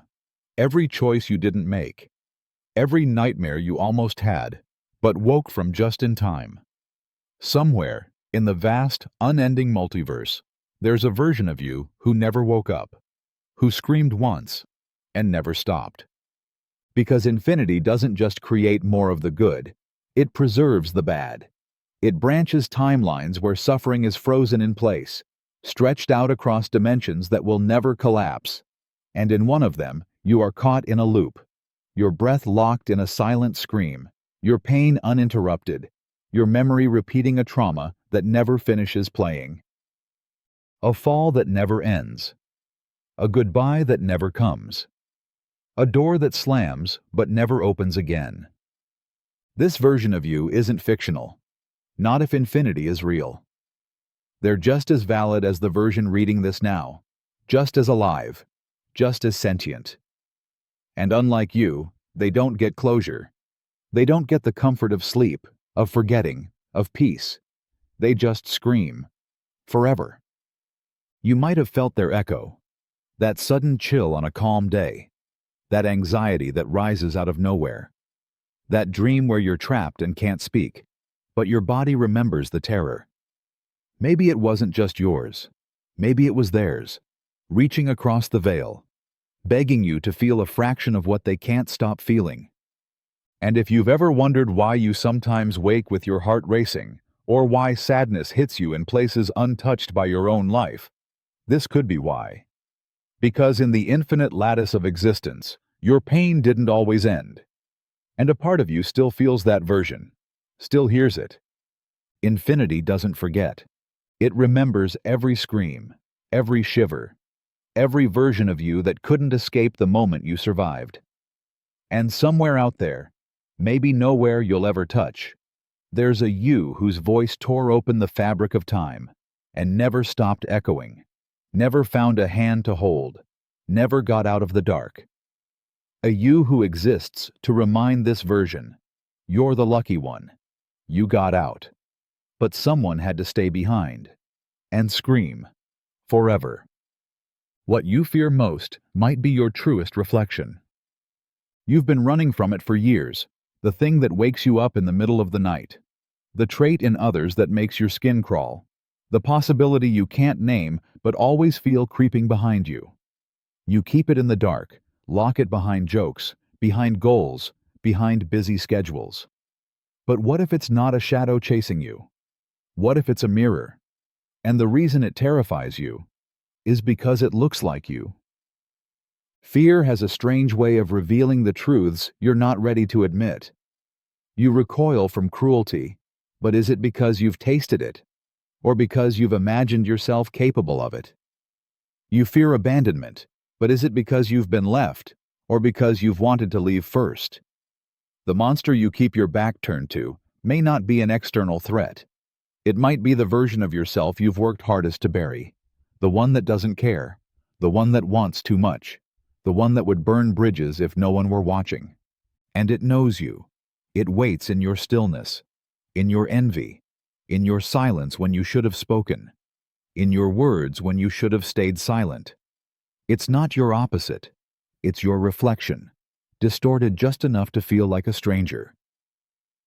That's why it haunts you, because part of you recognizes it. You don't just fear the darkness in the world, you fear the darkness within, the capacity to wound, to manipulate, to become the person you judge in others. And sometimes, late at night, you feel it rise in you like a tide. Anger you can't justify, a thought you can't believe you thought, a desire you're too ashamed to name.